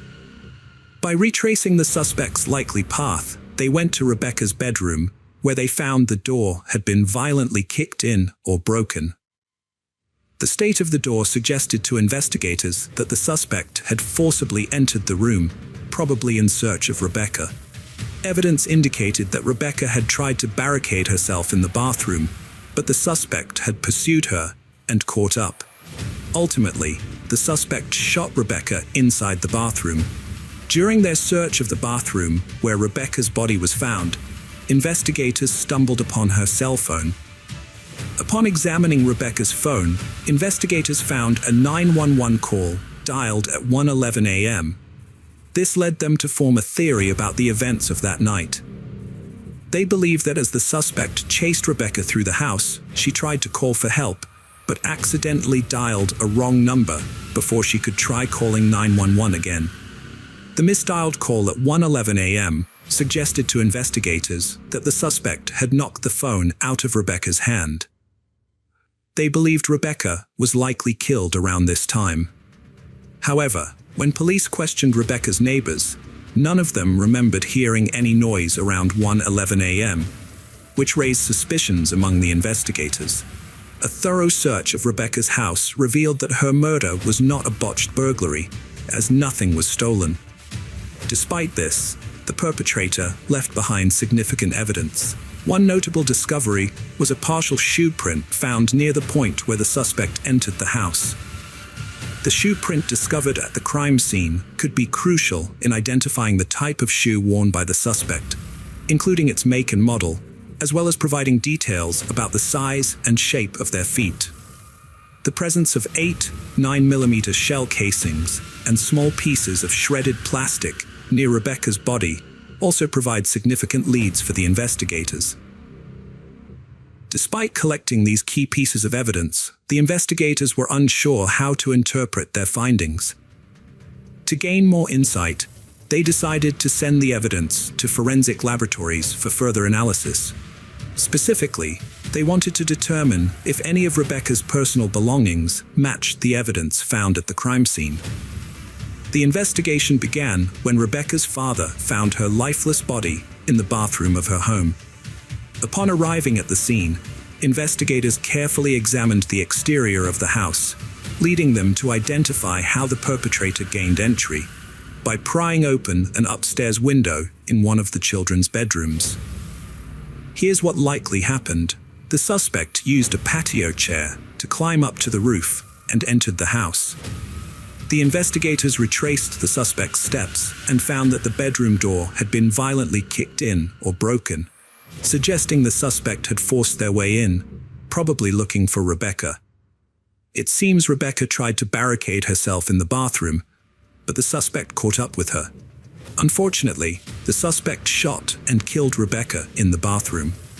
The investigators found Rebekah's phone near her body and examined it. They discovered that she had dialed 911, but mistakenly entered an extra digit, 91126, at 1:11 a.m. This discovery helped the investigators piece together the events. They believe Rebekah was desperately trying to call for help as the suspect chased her through the house, but she accidentally dialed the wrong number. Before she could try calling 911 again, the suspect likely knocked the phone out of her hand. The timing of the misdialed call at 1:11 a.m. led investigators to believe that Rebekah's murder likely occurred around that time. However, when they questioned Rebekah's neighbors, none of them reported hearing any suspicious noises, which was surprising given the fact that she had suffered multiple gunshot wounds. A thorough search of Rebekah's house revealed that her murder was not the result of a burglary gone wrong, as nothing was stolen. Despite this, the perpetrator left behind a significant amount of evidence. One crucial discovery was a partial shoe print near the point of entry, which could help identify the brand and model of the shoe, as well as the size and shape of the suspect's foot. The crime scene also yielded 8 9mm shell casings, and small pieces of shredded plastic were found scattered near Rebekah's body. After gathering all the evidence, the investigators were unsure what to make of their findings, so they decided to send the CED evidence to forensic laboratories for further analysis. The detectives wanted to determine if any of the evidence found at the crime scene matched Rebekah's belongings. A neighbor had installed a security camera on the side of their house after their car was broken into a year earlier. The camera was directed towards the neighbor's driveway, which shared a boundary with Rebekah's home, and was set to turn on and alert the neighbor whenever it detected movement. Although the camera didn't capture anything significant on the night of Rebekah's death, it did record something unusual the previous day at 1:05 a.m. The footage showed a person walking down the driveway towards the back of Rebekah's house, a potentially crucial discovery in the case. About 48 minutes after the initial sighting, the same individual was seen walking in the opposite direction. Interestingly, Rebekah's neighbor had captured a similar incident on their camera about a week prior, on February 14th. After reviewing their security footage, Rebekah's neighbors noticed a suspicious dark-clad figure lurking around her house on Valentine's Day, prompting them to alert her immediately. Upon learning about the mysterious figure, Rebekah became increasingly paranoid. Although she claimed not to have seen anyone on her property, she had heard unsettling voices in her backyard the previous night, which frightened her. Based on the security camera footage, the police expanded their search to neighboring houses to gather more evidence of the dark-clad individual. Their search led them to a house near the Quinny bus barn, where they found footage of a person riding a bike, dressed in dark clothing, heading towards Rebekah's house. These videos confirmed the description of the mysterious person seen in the original driveway footage, providing a clear consistency in the suspect's appearance. After analyzing the recorded times of the videos, detectives suspected that the person on the bike was the same individual seen in Rebekah's driveway footage. Although Rebekah's neighbor's security camera didn't capture footage of the mysterious person on the night of her murder, officers found footage of someone on a bike riding towards Rebekah's house just before and after the incident. This person matched the description of the individual seen lurking in Rebekah's driveway in the days leading up to her murder. While the video evidence was helpful in the investigation, its poor quality limited the information it provided. The detectives couldn't identify the person in the video due to the grainy image, making it difficult to determine their gender. However, they did notice one distinctive feature. The bike had no reflectors on its wheels. When Rebekah's sister heard that she was murdered, only one person came to mind as a suspect: Rebekah's estranged husband, Tim. Rebekah's sister, who had a first-hand account of the contentious divorce between Rebekah and Tim, shared this information with the detectives working on her sister's case. The detectives suspected Tim of murdering Rebekah, especially since her murder happened just a week before their divorce was due to be finalized. During the investigation, they made a crucial discovery: a bike with no reflectors on its wheels, similar to the one seen on security footage, was found just a block from Tim's house. This discovery increased the suspicion surrounding Tim, leading the detectives to obtain a search warrant for his home. When the police executed the warrant, Tim cooperated fully, standing outside his home with the officers as they searched his belongings. On March 13, 2023, 2 weeks after Rebekah's murder, Tim was arrested and charged with her murder. When his mugshot was released, Rebekah's family and friends were shocked by his appearance, which was very different from the clean-cut man they had known.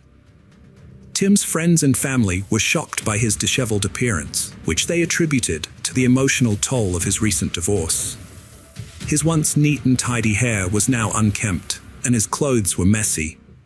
They speculated that the divorce had affected not only his physical appearance, but also his mental well-being.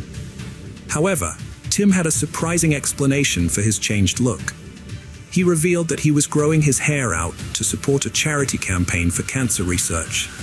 Despite this, a viral video clip showed Tim's appearance on Family Feud, where he made a bizarre statement about regretting his marriage, which took on a disturbing tone after he was arrested for murdering his wife.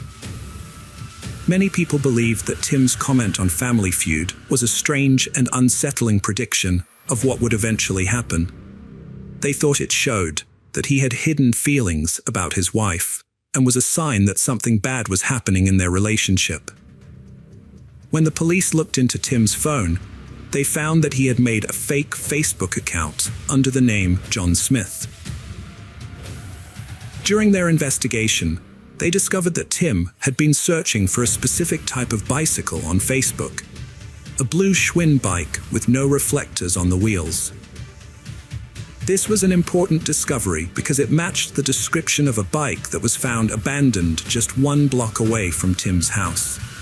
Despite having strong evidence against Tim, the detectives faced a significant obstacle when they arrested him. Tim was held in jail without the possibility of bail, but he requested a quick trial, which is his right under the law. Prosecutors were required to bring the matter to trial within 90 days of Tim's arrest. The prosecution faced a significant challenge in convincing a jury, beyond a reasonable doubt, that Tim murdered Rebekah due to the absence of a confession or DNA evidence. Juries typically look for these 2 key elements in criminal cases. To prove Tim's guilt in the murder of his wife Rebekah, the prosecution faced a significant challenge. Exactly 3 months after Rebekah's tragic murder in her home, Tim's trial began on May 23, 2023. During the trial, the prosecution presented several key pieces of evidence found at the crime scene. One notable piece of evidence was the shredded plastic fragments discovered around Rebekah's body. The prosecution argued that these fragments came from an owl's grocery bag. Further investigation revealed that similar bags were found in Tim's house.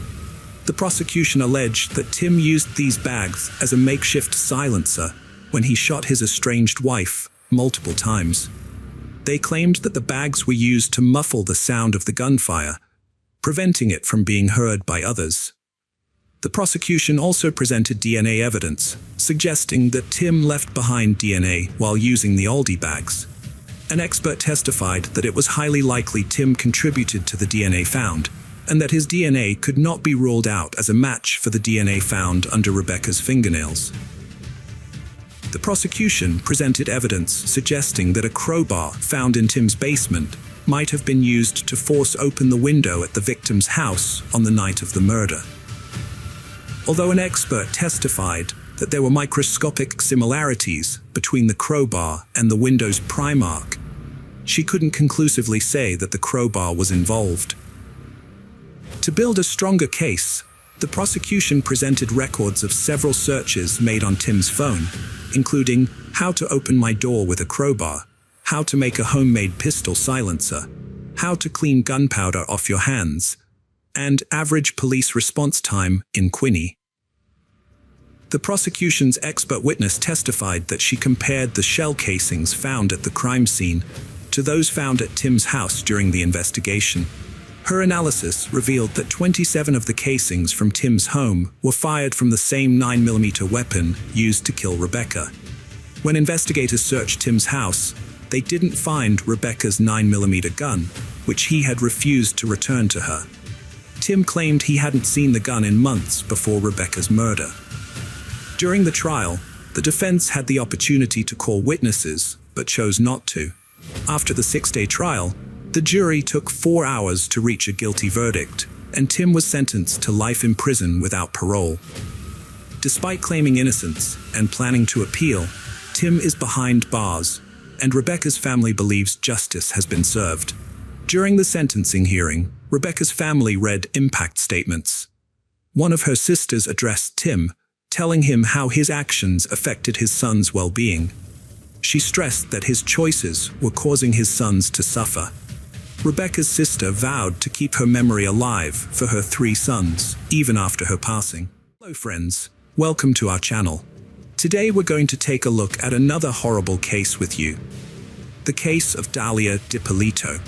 On a sunny afternoon in Bon Beach, Florida, a man named Muhammad visited the local police department with a shocking story. He claimed that a woman, whom he knew only as Delilah, had approached him with an unusual and disturbing request. Muhammad alleged that Delilah had offered to hire him to commit a murder. While his story seemed plausible, Muhammad failed to provide one crucial detail: Delilah's last name. Despite this limitation, the Bon Beach Police Department took Muhammad's claim seriously and launched an investigation. The detectives were tasked with identifying the mysterious Delilah and determining who her husband was. To gather more information, they decided to use Muhammad as bait to set up a meeting with Delilah. They chose a local mobile gas station as the meeting location, given Muhammad's statement that Delilah lived nearby.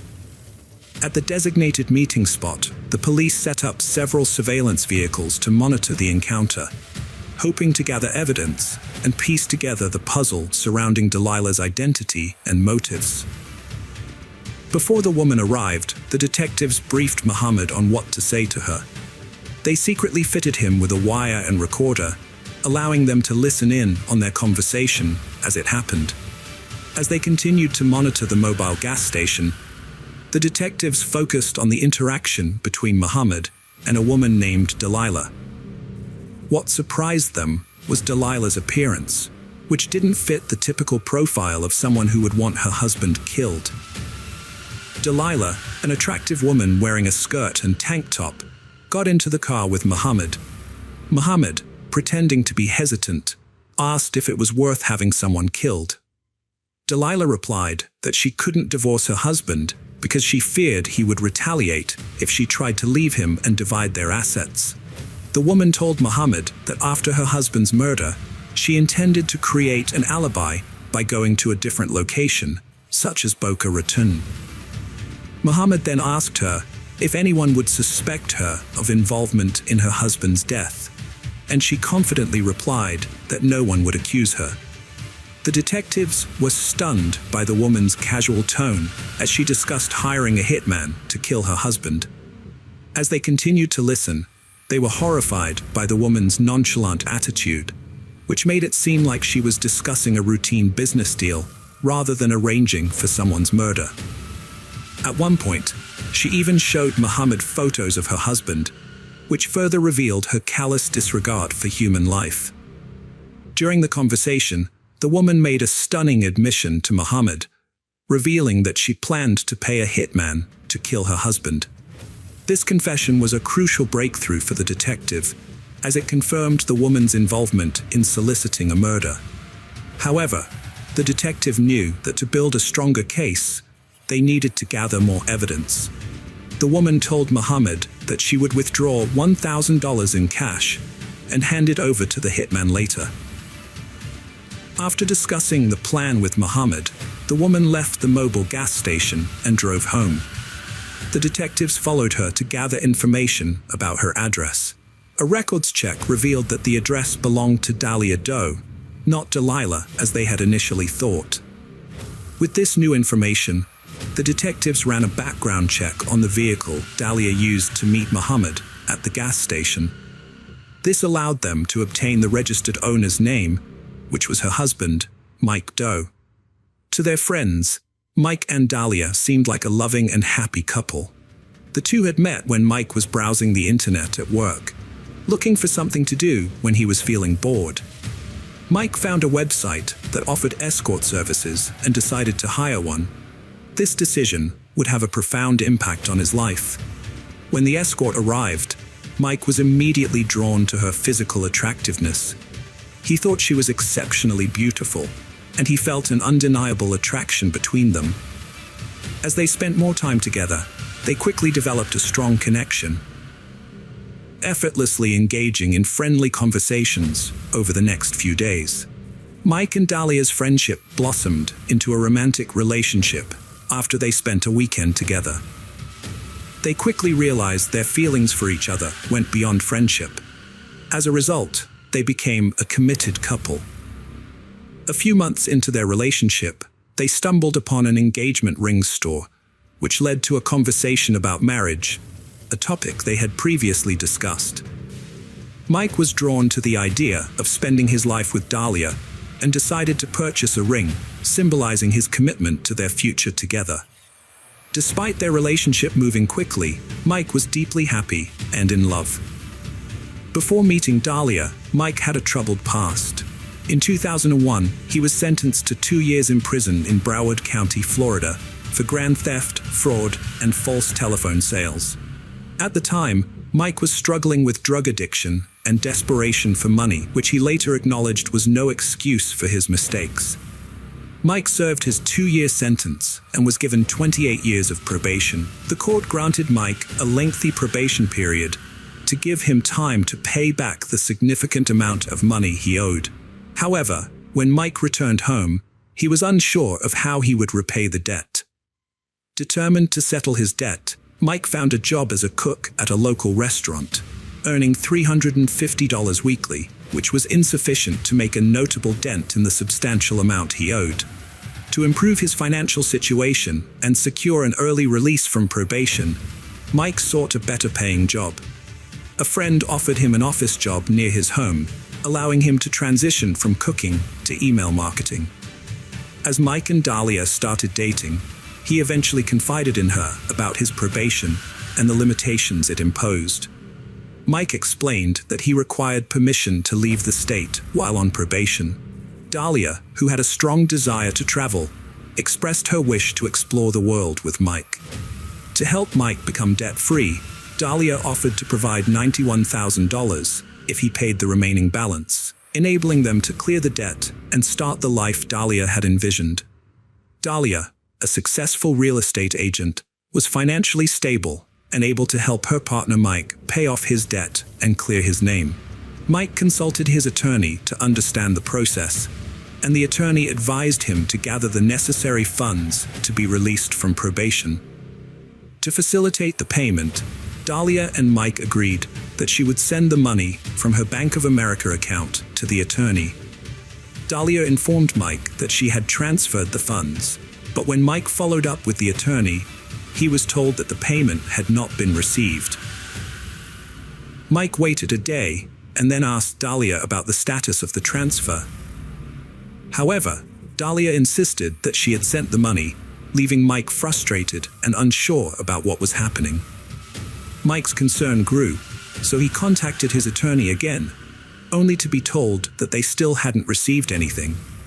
Dahlia claimed to have sent the money to the attorney, but couldn't explain the delay. 2 days had passed since the transaction, but the attorney remained without the funds. Mike asked Dahlia for proof of the transaction, needing the receipt to verify the details. However, Dahlia suspected foul play, suggesting the attorney might have stolen the money. She vowed to find the missing sum, while Mike sought to move past the misunderstanding. Meanwhile, a supervisor at the Bon Beach Police Department reached out to Sergeant Whitey Jean for assistance. Sergeant Jean met with a detective working on Dahlia Deo's case. The detective briefed Sergeant Whitey Jean on the case, revealing that Dahlia wanted to hire someone to kill her husband. The detective explained that Dahlia was waiting for a call from the would-be hitman and asked Sergeant Whitey Jean to pretend to be the hitman and arrange a meeting with her. Sergeant Whitey Jean agreed to help with the investigation and took on the role of the hitman. As the hitman, he contacted Dahlia and demanded a $3,000 advance and the key to her house. The detective had requested the key as part of their plan to make Dahlia believe the murder would happen at her home. However, Dahlia was unhappy about the payment demand and called Muhammad, the informant, to express her concerns. During the call, the detective overheard Dahlia's fears and worried that they might have scared her off. They feared that Dahlia might change her mind and find someone else to commit the crime. On August 3, 2009, Dahlia met with Sergeant Whitey Jean, who was posing as a hitman, in a CVS parking lot. However, Dahlia didn't bring the agreed-upon payment, which led Sergeant Whitey Jean to warn her that if he had to wait until after the murder to get paid, she would need to give him $7,000 in cash up front. Sergeant Whitey Jean explained to Dahlia that he would plan the staged break-in and murder of her husband Mike on Wednesday morning, taking advantage of the recent robberies in the area. He outlined his plan to make it look like a legitimate break-in, shooting Mike twice in the head to make it appear like a robbery gone wrong. Sergeant Whitey Jean also told Dahlia that he would contact her a few days after the murder, as he knew the police would be closely monitoring her activities in the aftermath of the crime. Sergeant Whitey Jean cautioned Dahlia that the delay was essential to avoid raising suspicions and maintaining the operation's secrecy. During their conversation, he gave her multiple opportunities to withdraw from the murder-for-hire plot. However, Dahlia expressed her unwavering commitment, stating she was 5,000% certain about her decision to have her husband killed. Dahlia provided Sergeant Whitey Jean with crucial details, revealing that her husband, Mike, followed a predictable morning routine, walking the dog at a specific time and leaving the house unlocked. This information was vital to the success of the plan. She also told the sergeant that she would create an alibi by going to the gym during the murder, ensuring her absence from the house when the crime would take place. The sergeant instructed Dahlia to arrive at the gym by 6 a.m. and informed her that he would enter her home at 6:30 a.m. After speaking with Dahlia, Sergeant Whitey Jean was taken aback by her extraordinary cruelty, having encountered few individuals in his line of work who exhibited a similar level of ruthlessness. The detective wanted to create a fake crime scene at Dahlia and Mike's home to see how Dahlia would react on the day of the alleged hit. To do this, they needed to know Dahlia's whereabouts. At 5:30 a.m., Dahlia told Mike she was going to the gym, which Mike found unusual since she had never gone that early before. However, he didn't think much of it and continued with his morning routine. The detective kept an eye on Dahlia to make sure she went to the gym and went inside. This confirmed that the plan could move forward. But before setting up the fake crime scene, the detective needed to fill Mike Dio in on what was happening. About 30 minutes after Dahlia left for the gym, loud banging noises were heard at Mike and Dahlia's house, prompting Mike to rush to the door. When he opened it, he was surprised to find several police officers standing there. Confused and worried, Mike asked them what was going on. The detective informed Mike that his wife, Dahlia, had tried to hire a hitman to kill him, but the hitman was actually an undercover cop. The entire situation was a setup to look like a murder-for-hire plot. Mike was in shock when the police told him that his wife had hired someone to kill him. The detectives took him to the police station, leaving his home to be staged as a crime scene with fake police tape and lights. The detectives then called Dahlia, telling her that they needed to question her about an incident involving her husband. When she arrived home, she found her house surrounded by police cars and crime scene tape.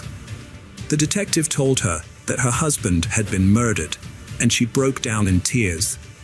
However, the detective noticed that Dahlia's reaction seemed unusual, as she didn't produce any tears. The detective began questioning Dahlia about suspects, trying to get her to confess to hiring the hitman.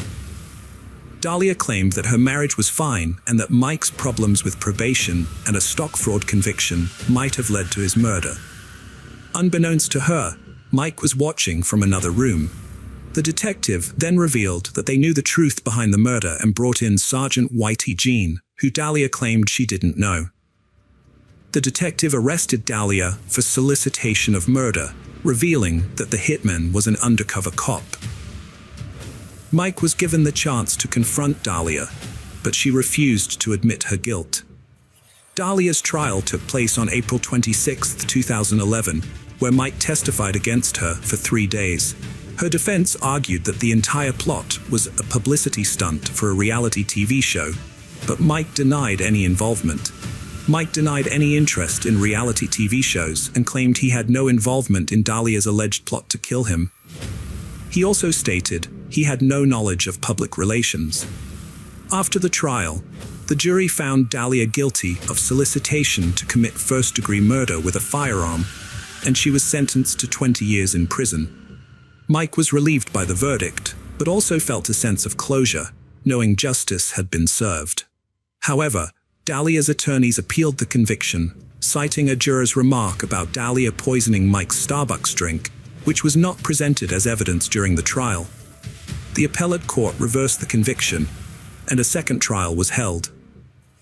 Despite the state's confidence in their case, the jury reached a hung verdict, resulting in a mistrial.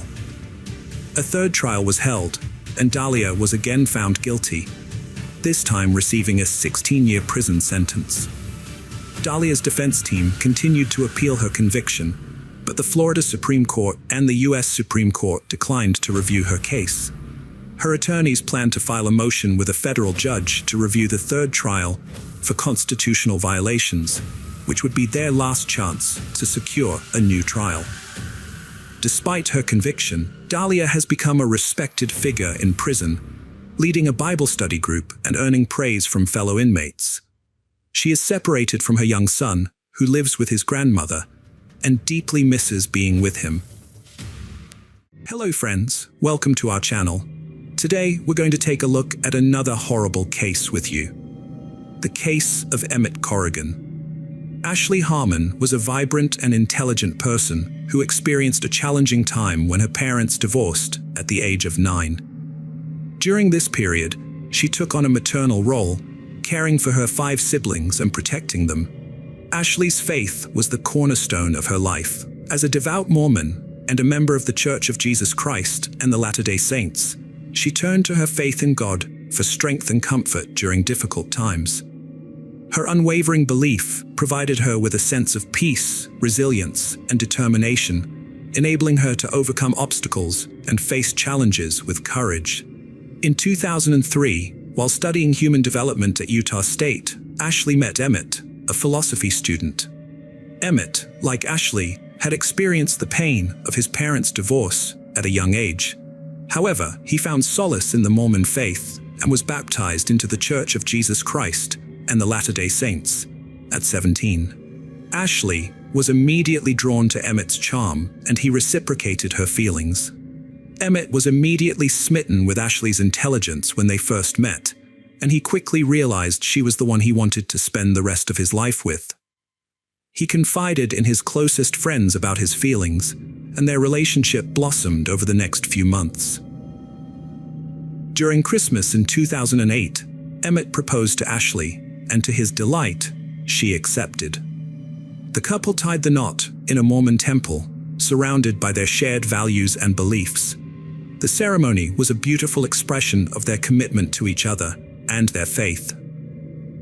As newlyweds, Emmett and Ashley were filled with joy and excitement as they began their new life together.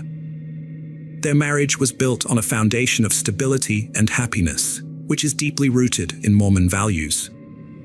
In the Mormon faith, marriage is considered a sacred and eternal bond that transcends mortal life. While divorce is not entirely ruled out, it is strongly discouraged and only permitted under specific, extreme circumstances. In 2005, Ashley and Emmett had twin daughters, and they were thrilled to start their journey as parents. Emmett loved being a father and cherished every moment with his girls. Ashley was happy to be living the life she always wanted. At the time, they were college students at Utah State University, and they managed to balance school with taking care of their babies. Although they faced challenges, their faith and love for each other helped them overcome difficulties. With determination, they pushed through and worked towards a better future. In 2009, Emmett graduated from Utah State University with high honors, went to law school, and passed the bar exam, becoming a bankruptcy attorney. During this time, Ashley stayed at home to care for their growing family, while Emmett focused on building his career.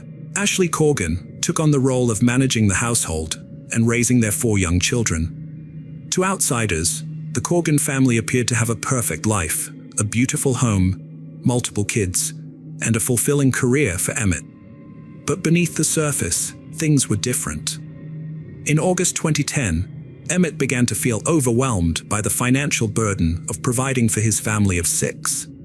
To remedy this, Emmett decided to start his own business, a criminal defense firm. Through a friend, he met Candy Hall, a reputable paralegal with experience in criminal law. The two met for lunch and got along well, leading Emmett to hire her for his firm. Candy was married to Robert Hall, a hard worker and devoted father. When Candy landed the job at Emmett's firm, she was initially thrilled, and her husband and children were happy for her. As the stress of building a business and raising their large family took its toll, Ashley noticed a change in her marriage to Emmett. He was overwhelmed by his responsibilities and saw a release by spending excessive time at the gym, often at inconvenient times that left Ashley to care for their 4 children alone. Despite their growing distance, Ashley and Emmett welcomed their 5th child, a son, on January 15, 2011. However, Emmett's behavior was different from when their other children were born. He began spending more and more time away from home, sometimes staying out overnight. Ashley confided in her sister, expressing her genuine concern that Emmett's activities might be evidence of infidelity. Emmett's assistant, Candy Hall, was facing marital problems similar to Ashley's. Candy confided in a friend that her husband Rob was jealous of her working for the charming Emmett. The constant arguing was putting a strain on their relationship. On March 6, 2011, Ashley and Emmett celebrated their 7th wedding anniversary, but Emmett didn't join her. Instead, he claimed to be at a bodybuilding competition, leaving Ashley to take care of their children by herself. Ashley felt anxious about her marriage, wondering if she was to blame for Emmett's unhappiness. Since divorce wasn't an option, she decided to work on improving their relationship. With a fresh resolve on March 11th, Ashley aimed to restore unity to her home. Ashley was determined to repair her strained relationship with her husband Emmett. She spent the entire day planning a perfect evening, attending to every detail to make it special. She cooked his favorite meal, tidied the house, and reminded the children to be on their best behavior. Ashley set the table and waited for Emmett to arrive home from work at 6 p.m. However, he walked in 2 hours late. When she tried to greet him with a kiss, he turned away, leaving her feeling cold. Despite his aloofness and the growing distance between them, Ashley was resolute in her mission to rekindle Emmett's love for her. She firmly believed that their love was worth fighting for and was willing to do whatever it took to salvage their relationship. 2 hours after she had finished preparing dinner, the family finally gathered around the table to eat. But to Ashley's dismay, Emmett claimed he wasn't hungry. Ashley prepared a meal for her husband Emmett, but he showed little interest, leaving her disappointed and hurt. When he claimed he needed to go to Walgreens, Ashley sensed something was wrong and asked him to stay and talk. Emmett responded harshly and left, leaving Ashley confused and hurt. Meanwhile, Emmett's assistant, Candy, was going through a tough time in her marriage to Rob Hall. That same day, Rob decided to pack his bags and leave their home, marking the end of their relationship. Rob had a strong bond with his loved ones, but he needed space. One evening, Rob asked his daughter if she'd borrowed his ex-wife Candy's car. She said no. Later, she drove past Walgreens, saw Candy's car, and called her dad to let him know. Rob's casual response had a profound impact on two families. Ashley lay awake in bed, her heart filled with worry as she prayed for her marriage to succeed. Despite her efforts to reach him, Emmett wasn't responding to her texts and calls, causing her great unease. Her instincts told her something was wrong, and she felt a sense of dread. Meanwhile, at around 1 p.m., a 911 call reported gunshots and a screaming woman in the Walgreens parking lot. The police responded quickly, unsure of what they would find. They didn't know if it was a random shooting, a botched drug deal, a robbery, or something else. As the first officer approached the scene, he was met with a disturbing sight. A lifeless body on the ground, and another person, wounded and clutching their head in pain. The injured person was rushed to the hospital with a gunshot wound, leaving the police with many unanswered questions. Amidst the chaos, the police were wanted to speak with one woman in particular, Candy Hall, who was present at the crime scene. Candy identified the man in the hospital as her husband Rob, and the deceased man as her boss Emmett. Emmett had suffered 2 gunshot wounds to the head and chest. Shortly after Emmett's body was discovered in the Walgreens parking lot, his wife Ashley received a knock on her door. When she answered, police officers broke the devastating news to her. Her husband Emmett was dead, a victim of a shooting.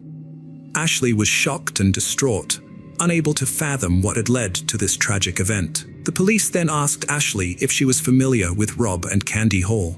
Ashley revealed that she knew Candy as Emmett's assistant, but she had long suspected that the two were having an affair. The police brought Candy in for questioning at the station, determined to piece together the events leading up to Emmett's murder and Rob's shooting. During the interrogation, Candy denied having a romantic relationship with her boss Emmett, and she vehemently rejected any suggestion of intimate relations. According to Candy, she had driven to Walgreens that night solely to pick up a prescription. Candy and Emmett met by chance in a store and decided to take a drive in Emmett's car. During the drive, Candy's phone rang. It was her estranged husband, Rob. Candy told Rob she was with Emmett, which sparked Rob's jealousy and led to him making a violent threat against Emmett. After the phone call, Candy and Emmett stopped at a gas station and eventually arrived at Walgreens. When they got out of the car, Candy saw Rob waiting for them, visibly angry. The situation escalated into a heated argument and physical fight between Rob and Emmett. Amidst the chaos, Candy heard 3 loud gunshots and turned to see both men on the ground. She saw a gun lying nearby, picked it up and threw it away. When questioned by detectives, Candy claimed she didn't know who fired the first shots. Rob, who suffered a superficial gunshot wound to the head, was treated at the hospital and then interviewed by detectives. He told them that the gun found at the scene was his, and that it fell out of his pocket during the fight with Emmett at Walgreens. According to Rob, Emmett dove for the gun, and they struggled over it, resulting in Emmett shooting him in the head. Rob claimed he didn't know who shot Emmett during the struggle. The detectives weren't surprised that Rob didn't remember much due to his head wound from the gunshot.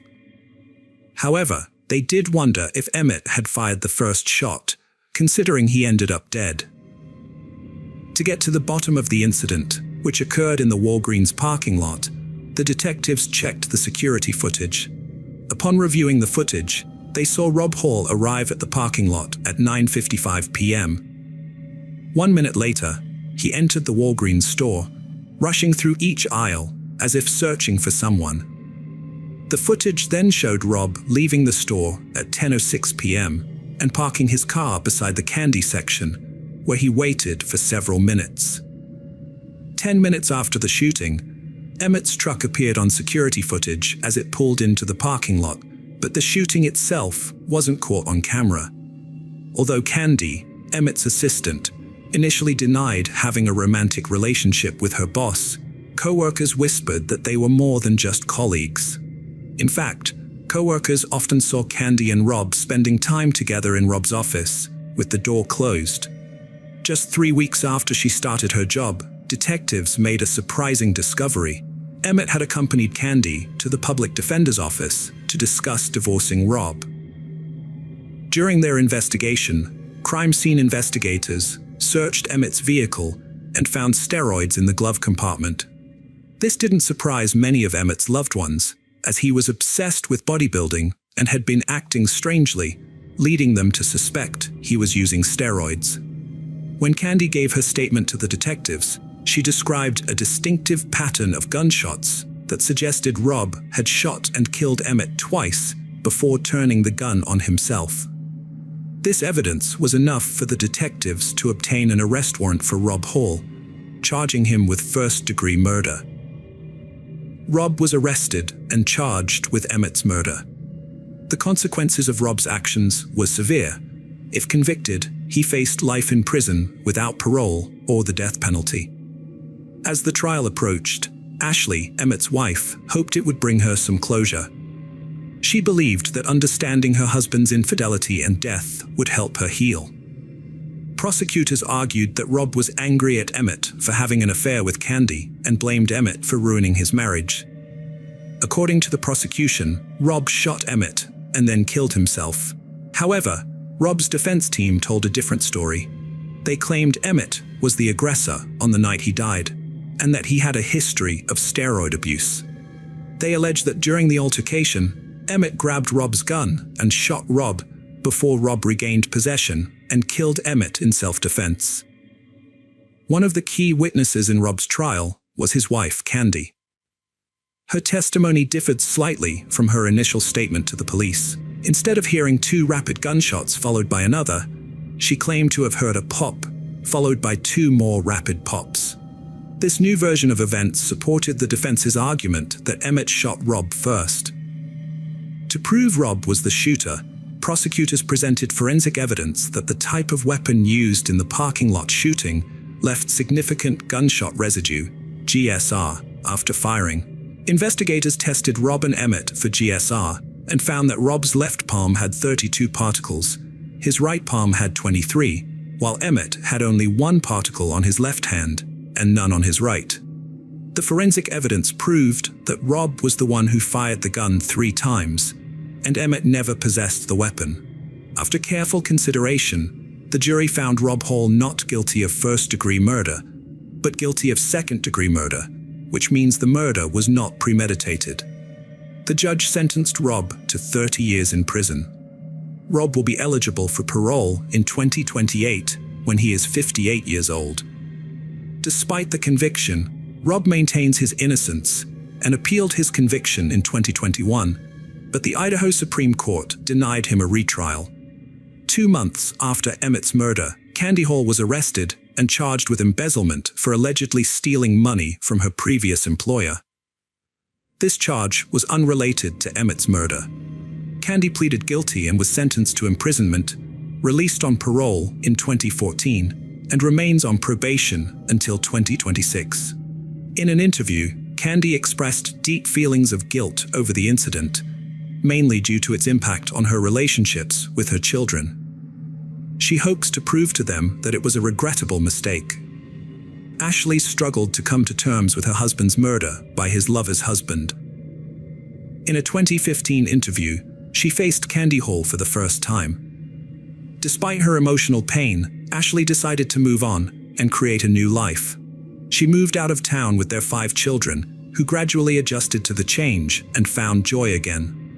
Ashley eventually remarried, had 2 more children, and now blogs for victims of trauma.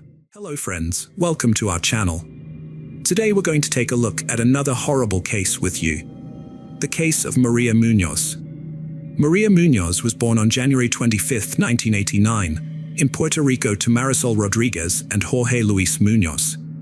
She was the middle child of 3, along with her siblings Maris Al Munoz and Peter Hernandez. Tragically, Maria's mother passed away when she was young, leaving her to take on a significant caregiving role for her brothers.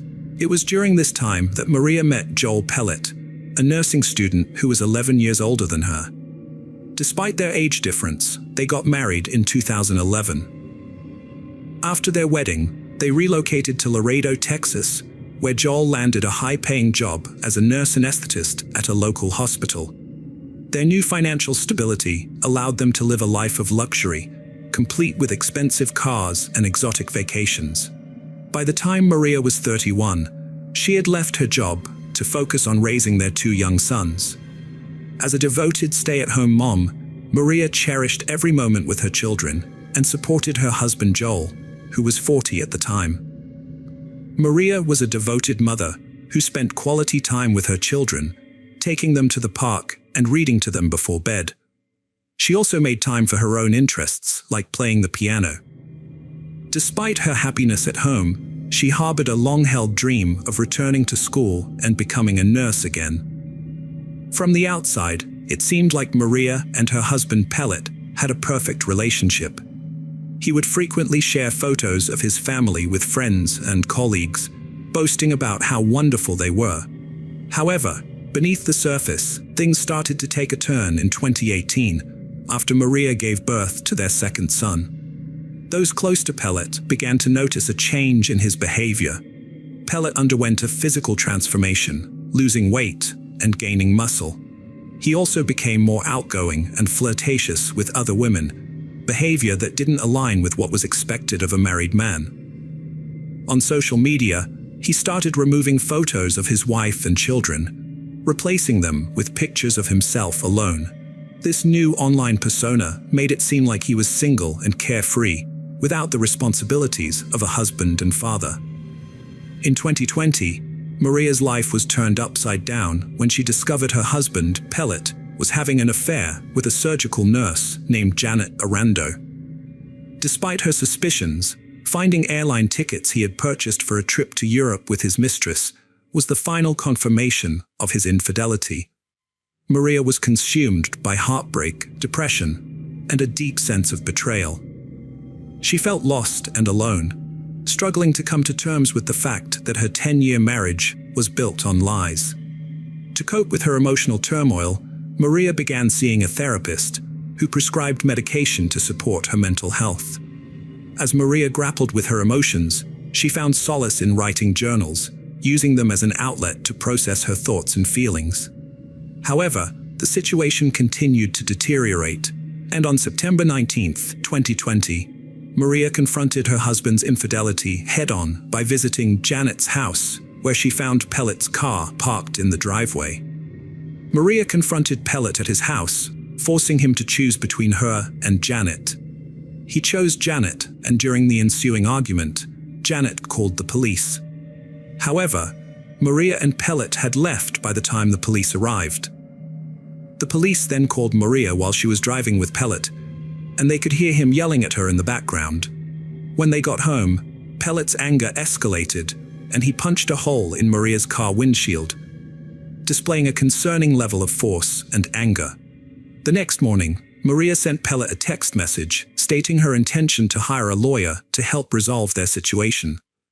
Pellet replied, suggesting they handle things without lawyers, as he believed it would be too expensive. However, just a few hours later, Pellet appeared to have a change of heart. He sent Maria an emotional email expressing his deep sadness and inner turmoil.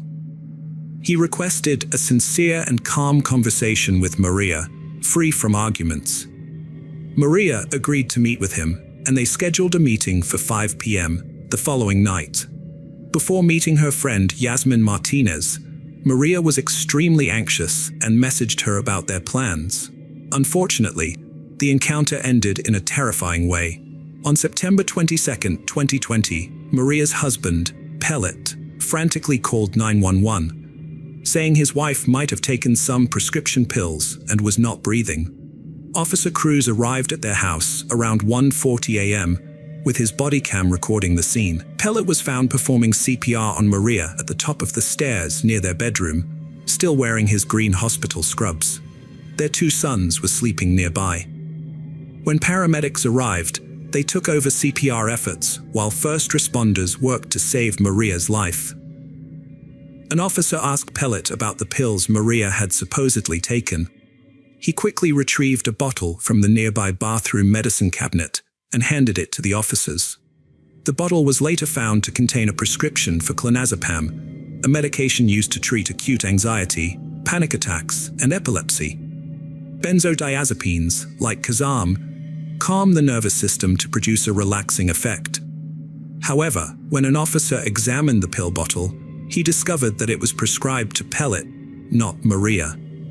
What caught his attention was that the bottle had been returned to the medicine cabinet, which is unusual in overdose cases, where the bottle is typically found near the person. The officer's body camera footage showed Pellet picking up the pill container from the floor and putting it in his pocket. This raised suspicions, as it seemed like Pellet might be hiding something. Another suspicious finding was a needle catheter on the stairs, which was unusual given the presence of 2 young children in the home. The investigators found even more disturbing evidence: syringes and IV equipment neatly packed in a medical bag. While Pellet's profession as an anesthesia nurse might explain the possession of these tools, their presence outside a clinical setting sparked important questions for the investigators. Pellet told the officers that Maria had been struggling with severe depression and her mental health had been declining. He said she had taken pills to cope with her emotions, but unfortunately, despite the responders' best efforts, she couldn't be revived and was pronounced dead at 3:58 a.m. After Maria's death, the officers questioned Pellet further in the kitchen.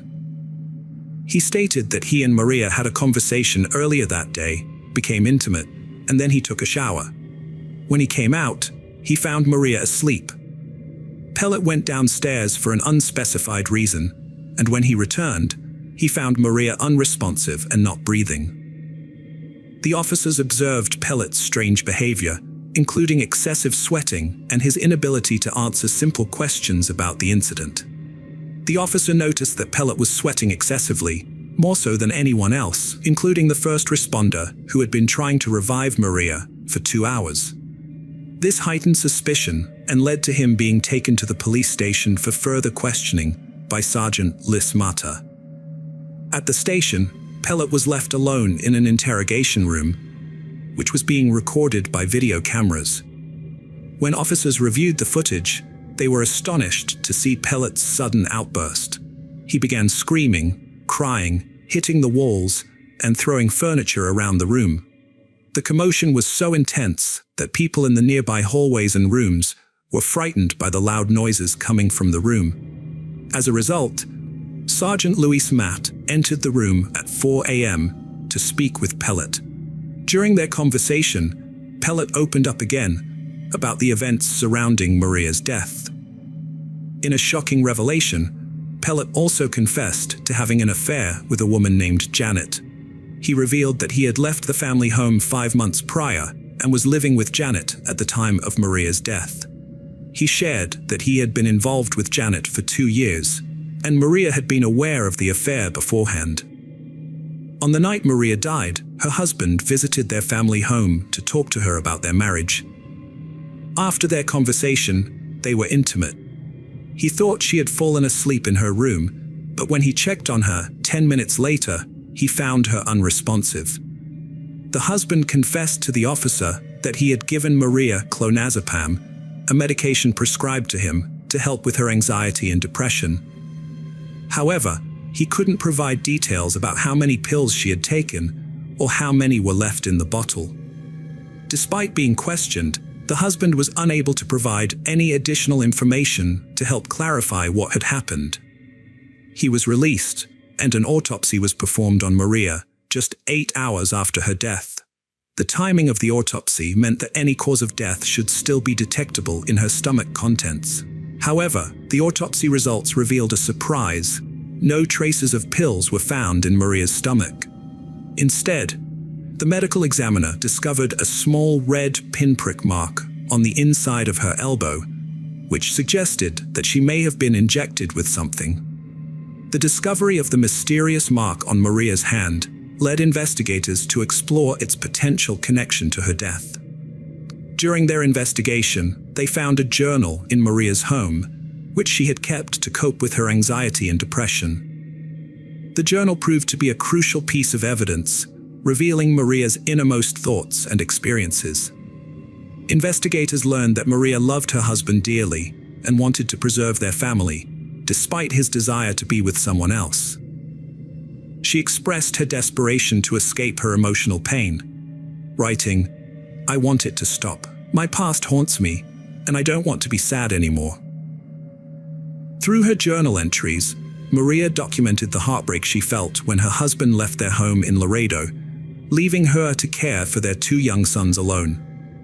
The journal, along with recordings on her cell phone, exposed her husband's abusive behavior and chronicled her emotional journey from grief to healing, and eventually, a newfound optimism for the future. Maria Munoz wrote in her journal the day before her death, "What is it that I want? Number 1, move forward." Her journal entries revealed a strong desire to live and move forward with her life, with no mention of suicide or plans to end her life. This led investigators to rule out suicide as a possible cause of death, and they continued to search for answers. Dr. John Hunsinger, Maria's previous employer and an anesthesiologist, became aware of the autopsy findings and contacted the lead detective Cruz. Dr. Hunsinger recommended a comprehensive toxicology screening, which the investigators conducted. In January 2021, the toxicology test results were finally received by investigators Sergeant Luis Matt and Cruz. Contrary to Maria's boyfriend Pellet's claim, Maria did not have clonazepam in her system. The report revealed a surprising discovery: the presence of 7 surgical drugs including morphine, Demerol, Versed, propofol, ketamine, Lian, and Narin. These medications are typically used during surgical procedures, with propofol and ketamine often administered intravenously as sedatives and for pain management. The investigation into Maria's death took a significant turn when toxicology results revealed high levels of propofol in her system. This was shocking because propofol is a highly controlled substance, typically only accessible to medical professionals working in anesthesiology. As a nurse anesthetist, Pellet would have had access to propofol, leading investigators to suspect him. Dr. Hunsinger, who worked with Pellet and had experience with propofol, was stunned by the extreme amount found in Maria's body, the highest he had ever seen. Given Pellet's profession, investigators believed he would know the exact dosage required to sedate or overdose someone. Furthermore, a small mark on Maria's arm suggested she may have been injected with a substance.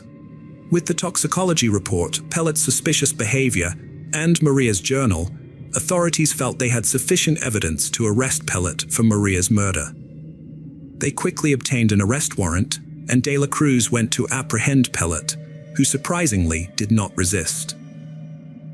He was taken into custody, marking a new phase in the investigation. As police prepared to question him about Maria's death, Pellet would finally face the consequences of his actions. The trial began on March 21, 2023. During the legal proceedings, both the prosecution and defense presented their arguments. The prosecution team, an all-female group referred to as Maria's team, used Maria Munoz's personal journal entries to build a strong case against the defendant Pellet. This evidence helped to portray Maria as a devoted wife and mother to the jury. Prosecutors portrayed Maria as a loving, intelligent, and vibrant individual, evident through her personal journal. They alleged that her husband, Pellet, drugged her by slipping substances into her drink, causing her to become unconscious. While she was incapacitated, they claimed he injected propofol into her arm. The prosecutors also suspected that Pellet deliberately delayed calling 911, ensuring that emergency responders would be unable to revive Maria upon arrival. The prosecutors believed Maria's journals provided insight into the challenges she faced, fueling their determination to seek justice for her. During the final arguments, Pellet's lawyer, Roberto Bali, claimed his client wanted to reconcile with Maria before her death. Bali pointed to the medical examiner's report, which stated that Maria's cause of death remained uncertain, and argued that there was insufficient evidence to prove Pellet's responsibility in her death. Bali highlighted a crucial detail. Pellet had given Maria a drug called Narun, commonly used to reverse overdoses, on the night she died. Bali also revealed that both Pellet and Munoz struggled with drug addiction. Furthermore, he argued that Maria had willingly taken the drugs without being forced, as there were no signs of force on her body. However, an investigation into Maria's social circles, friends, and family revealed that she was not a drug addict. In fact, Pellet was the only person who could have supplied her with the large amount of propofol found in her system. The authorities managed to convince Pellet's girlfriend, surgical nurse Janet Arredondo, to testify against him. She disclosed that Pellet had admitted to giving Maria something to calm her down and confirmed that he had brought drugs, including propofol, home from work.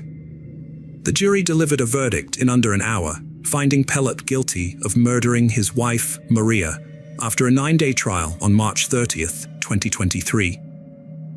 On April 27, 2023, Pellet received a life sentence for the murder conviction, plus an additional 10 years and a $10,000 fine for tampering with evidence. As of now, Joel Pellet is serving his life sentence at a Texas Department of Criminal Justice, facing the consequences of his heinous actions. His imprisonment serves as a testament to accountability and a tribute to Maria's life, ensuring that her memory is honored through the pursuit of truth and justice. The reason behind Joel Pellet's brutal act of killing his wife, Maria Munoz, is not entirely clear. However, according to the prosecution, it is believed that he was driven by a desire to end his marriage and start a new life with his girlfriend, Janet Arredondo. Regardless of the motive, Pellet's actions were inexcusable and justice had to be served. The jury's verdict has brought a sense of closure to this tragic case, confirming that heinous crimes like this will not be tolerated. The conviction serves as a powerful reminder that those who commit such atrocities will face the full weight of the law. Hello friends, welcome to our channel. Today we're going to take a look at another horrible case with you. The case of Crystal Rogers. Crystal Rogers, a devoted 35-year-old mother of 4 from Bardstown, Kentucky, shared custody with her ex-husband Keith despite their separation. They maintained a friendly relationship for their children's sake. Crystal lived 45 miles southeast of Louisville with her current boyfriend, Brooks Holt, and their 2-year-old son. As a responsible and reliable parent, Crystal always responded to her mother Sherry Ballard's calls. However, when Sherry couldn't reach Crystal on July 5, 2015, she grew concerned. It was unusual for Crystal to ignore her mother's calls, and Sherry's worry intensified with each passing hour. After 24 hours of silence, Sherry's maternal instincts told her something was wrong. She tried contacting Crystal multiple times, but her efforts were met with silence. Sherry then reached out to Crystal's friends and family, hoping someone could provide information about her daughter's whereabouts. Crystal's family had not seen or heard from her in a while, which was unusual. Her sister Brooke tried to reach her but couldn't, and her boyfriend Brooks said he hadn't seen her since Friday night when she was playing games on her phone before he went to bed. When Brooks woke up the next morning, Crystal was gone, and he thought she might have gone to visit her cousin for the 4th of July. However, Crystal's mother Sherry was worried and tried to contact her, but couldn't. She reported Crystal missing to the police, and just then, her son Casey got a call from a friend who had seen Crystal's car on the side of the road. This made Casey and his father Tommy very concerned, as they knew Crystal would never leave her car behind. When they arrived at the location, they found Crystal's car with a flat tire, which only added to their fear that something was seriously wrong. If Crystal had car trouble, she would have contacted someone for help, not tried to fix it herself. The fact that her keys, phone, and purse was still in the car on the passenger seat was suspicious. Crystal never went anywhere without these belongings, so their presence added to the concern about her safety. After finding her car on the Bluegrass Parkway, Crystal's father and brother notified the Nelson County Sheriff's Department. Investigators searched the car but found no signs of a struggle. However, they did notice something unusual. The driver's seat was adjusted for someone taller than Crystal. This raised suspicions that someone else might have been driving her car. The authorities asked for witnesses to come forward, but no one provided any useful information to aid the investigation. The police decided to seek the public's help through the media, releasing Crystal's photo and asking for anyone with information to come forward. Despite their efforts, no significant leads were discovered. Crystal's father, Tommy, took matters into his own hands, organizing search parties to find his daughter. However, the challenging hot and humid weather conditions hindered their searches. Many people helped search for Crystal, but one person who was noticeably absent was her boyfriend, Brooks Holt. The police grew suspicious of Brooks because he seemed unconcerned about Crystal's disappearance, especially since she was the mother of his child. When questioned, Brooks claimed that Crystal and their son had gone with him to his family's farm the night before. Brooks said they returned home around midnight, and he went to bed. He stated that Crystal stayed up late playing games on her phone, as she often did. Brooks claimed that when he woke up at 7 a.m., his son was in bed with him, but Crystal was missing. At first, he thought maybe she had gone out with her cousin. However, those close to Crystal disagreed with Brooks' story. They knew Crystal would never leave her 2-year-old son behind, as they were extremely close. In fact, Crystal's sister, Brooke, believed Crystal was planning to leave Brooks because he had been dishonest with her and showed little emotional attachment.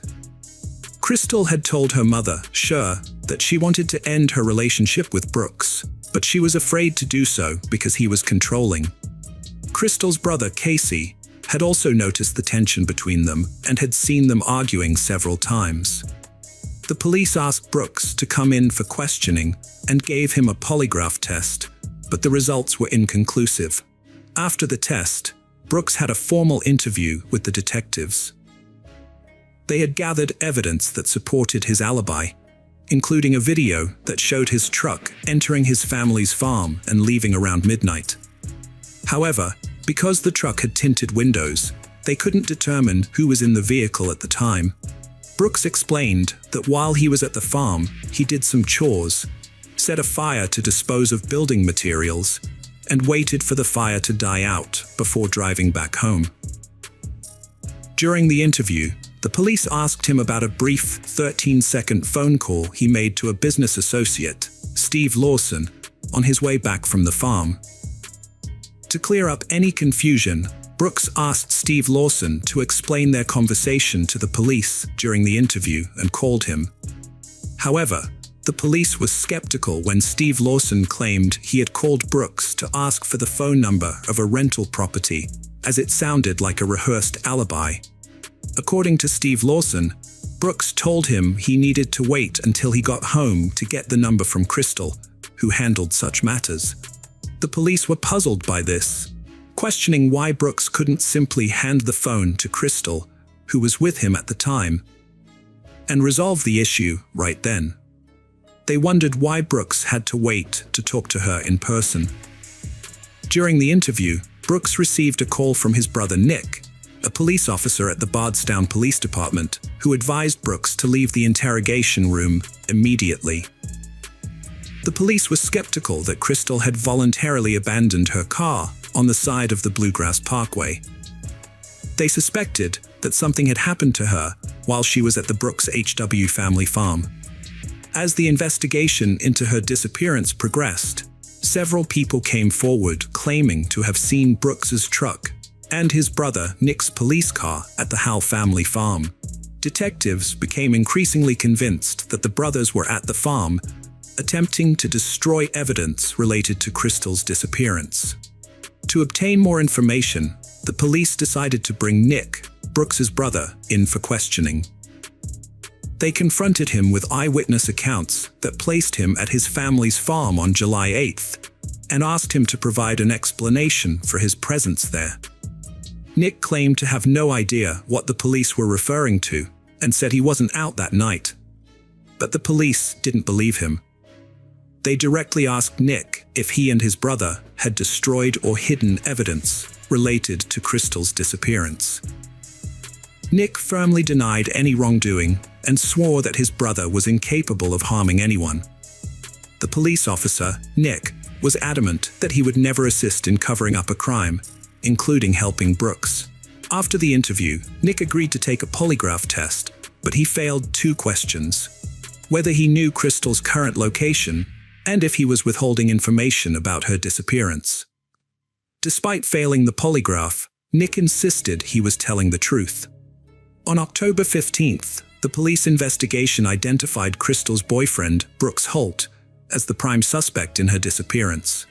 The same day, Nick, Brooks' brother, was fired from the Bardstown Police Department for hindering the investigation. Although the police were confident they knew who was responsible for Crystal's disappearance and death, they lacked sufficient evidence to make an arrest. They were hesitant to take their suspect to court without solid evidence, fearing an acquittal would prevent them from retrying the case due to double jeopardy. In Kentucky, the FBI and local law enforcement joined Crystal's friends, family, and volunteers in an extensive search effort at the 240-acre Ha family farm. Despite daily searches, Crystal's loved ones were left frightened and desperate for any news. The searchers hoped to find Crystal safe and sound, but they also needed answers. At the farm, investigators thoroughly examined the remains of a fire, but they didn't find any human remains. They did discover pieces of clothing in the ashes, but they couldn't link them to Crystal's disappearance. The police issued multiple search warrants for the farm, targeting vehicles and homes. However, these searches didn't produce any significant leads or evidence related to Crystal's case. A $100,000 reward was offered for information about her disappearance, but no one came forward with any information. Tommy Baballard, Crystal's dad, was driven to find his daughter. Her disappearance hit him hard, especially since he'd already gone through a similar tragedy. In 1979, his pregnant sister was brutally murdered by her husband and his friend. They shot her, beat her, and then burned and scattered her remains on a farm. Though it took years, the perpetrators were eventually caught, convicted, and sentenced to life in prison. Despite this painful past, Tommy refused to give up on finding Crystal. He pursued every lead, no matter how small, and explored every avenue. He talked to neighbors, interviewed potential witnesses, and contacted anyone who might have information. To aid his search, Tommy spent his own savings on hiring experts, including cadaver dogs and a private investigator. Tommy Ballard was determined to solve the mystery, so he kept detailed records of every tip he followed and clue he found. He regularly met with the police to share his discoveries and get their input. On an early November morning in 2016, Tommy took his 11-year-old grandson, Crystal's son, on a hunting trip on their property. Tommy's wife, Sherry, watched as they left, feeling a sense of unease. She quickly said a prayer, asking God to watch over them in the woods. Sherry then returned to bed, trying to relax. However, just minutes later, the phone rang, shattering her peace. When she answered, she heard her panicked grandson on the other end. "Papa has been shot," he cried, his voice trembling with fear. Sherry's heart sank, and she was overcome with panic. She rushed to the bathroom, grabbing clothes as she went, while her grandson continued to cry on the phone. Sherry quickly reassured her husband, telling him she was calling 911 as she rapidly got dressed. Her mind was flooded with worries about his condition. When she arrived at the scene, she was met with an overwhelming sense of grief. She rushed to Tommy's side, shaking him vigorously, but her distress turned to horror as she saw blood gushing from his nose. When officers and witnesses arrived, they quickly pulled Sherry away from Tommy so that medical personnel could tend to him. However, Sherry knew her husband was already dead. Tommy Ballard was pronounced dead at the scene, having been shot once in the chest. Initially, the police suggested that Tommy's death was a hunting accident, which outraged Sherry. She was adamant that this was not an accident, but rather a deliberate murder. As the investigation unfolded, authorities ruled out the possibility that Tommy took his own life, finding that his weapon had not been fired. They also cleared Tommy's 11-year-old grandson of any involvement in the shooting. Eventually, the Kentucky State Police announced that they were treating Tommy's death as a murder investigation. The Ballard family believes that Tommy's murder was connected to his investigation into his daughter Crystal's disappearance. They think those responsible for harming Crystal wanted Tommy silenced, fearing he might uncover the truth. In 2022, the FBI led a 5-day investigation into Crystal Rogers' disappearance, returning to the Haar family farm to gather more evidence. Their goal was to collect enough evidence to hold the responsible individual accountable. Although the FBI didn't disclose what they found, a spokesperson confirmed in October 2022 that all evidence collected would be analyzed at the FBI's lab in Quantico as the investigation continued. The Kentucky Attorney General made a key decision, appointing a special prosecutor to help with the prosecution of criminal charges related to the deaths of Crystal Rogers and her father, Tommy Ballard. Crystal's mother, Sherry Ballard, was informed of the appointment and strongly supported it, believing it was necessary to ensure justice for her loved ones. In July 2023, a Kentucky grand jury indicted 32-year-old Joseph Lawson on 2 counts: conspiracy to commit murder and tampering with physical evidence, both related to Crystal's disappearance. 2 months later, Crystal's boyfriend, Brooks Houck, was arrested and charged with murder and tampering with physical evidence. The judge set his bond at $10 million and ordered him to avoid contact with Crystal's family. The people of Bardstown felt a mix of emotions when Brooks Houck was arrested for Crystal's murder. While the news was heartbreaking, bringing home the reality that Crystal was not just missing, but had been killed, many felt a sense of satisfaction, knowing that justice would be served. The arrest brought a sense of closure and relief to those affected by Crystal's tragic death. Brooks Houck appeared in court virtually 1 month after his October 2023 arrest. This crucial hearing brought new revelations about another unsolved Bardstown murder. The judge asked prosecutor Shane Young if his team was investigating any other cases connected to Crystal's case.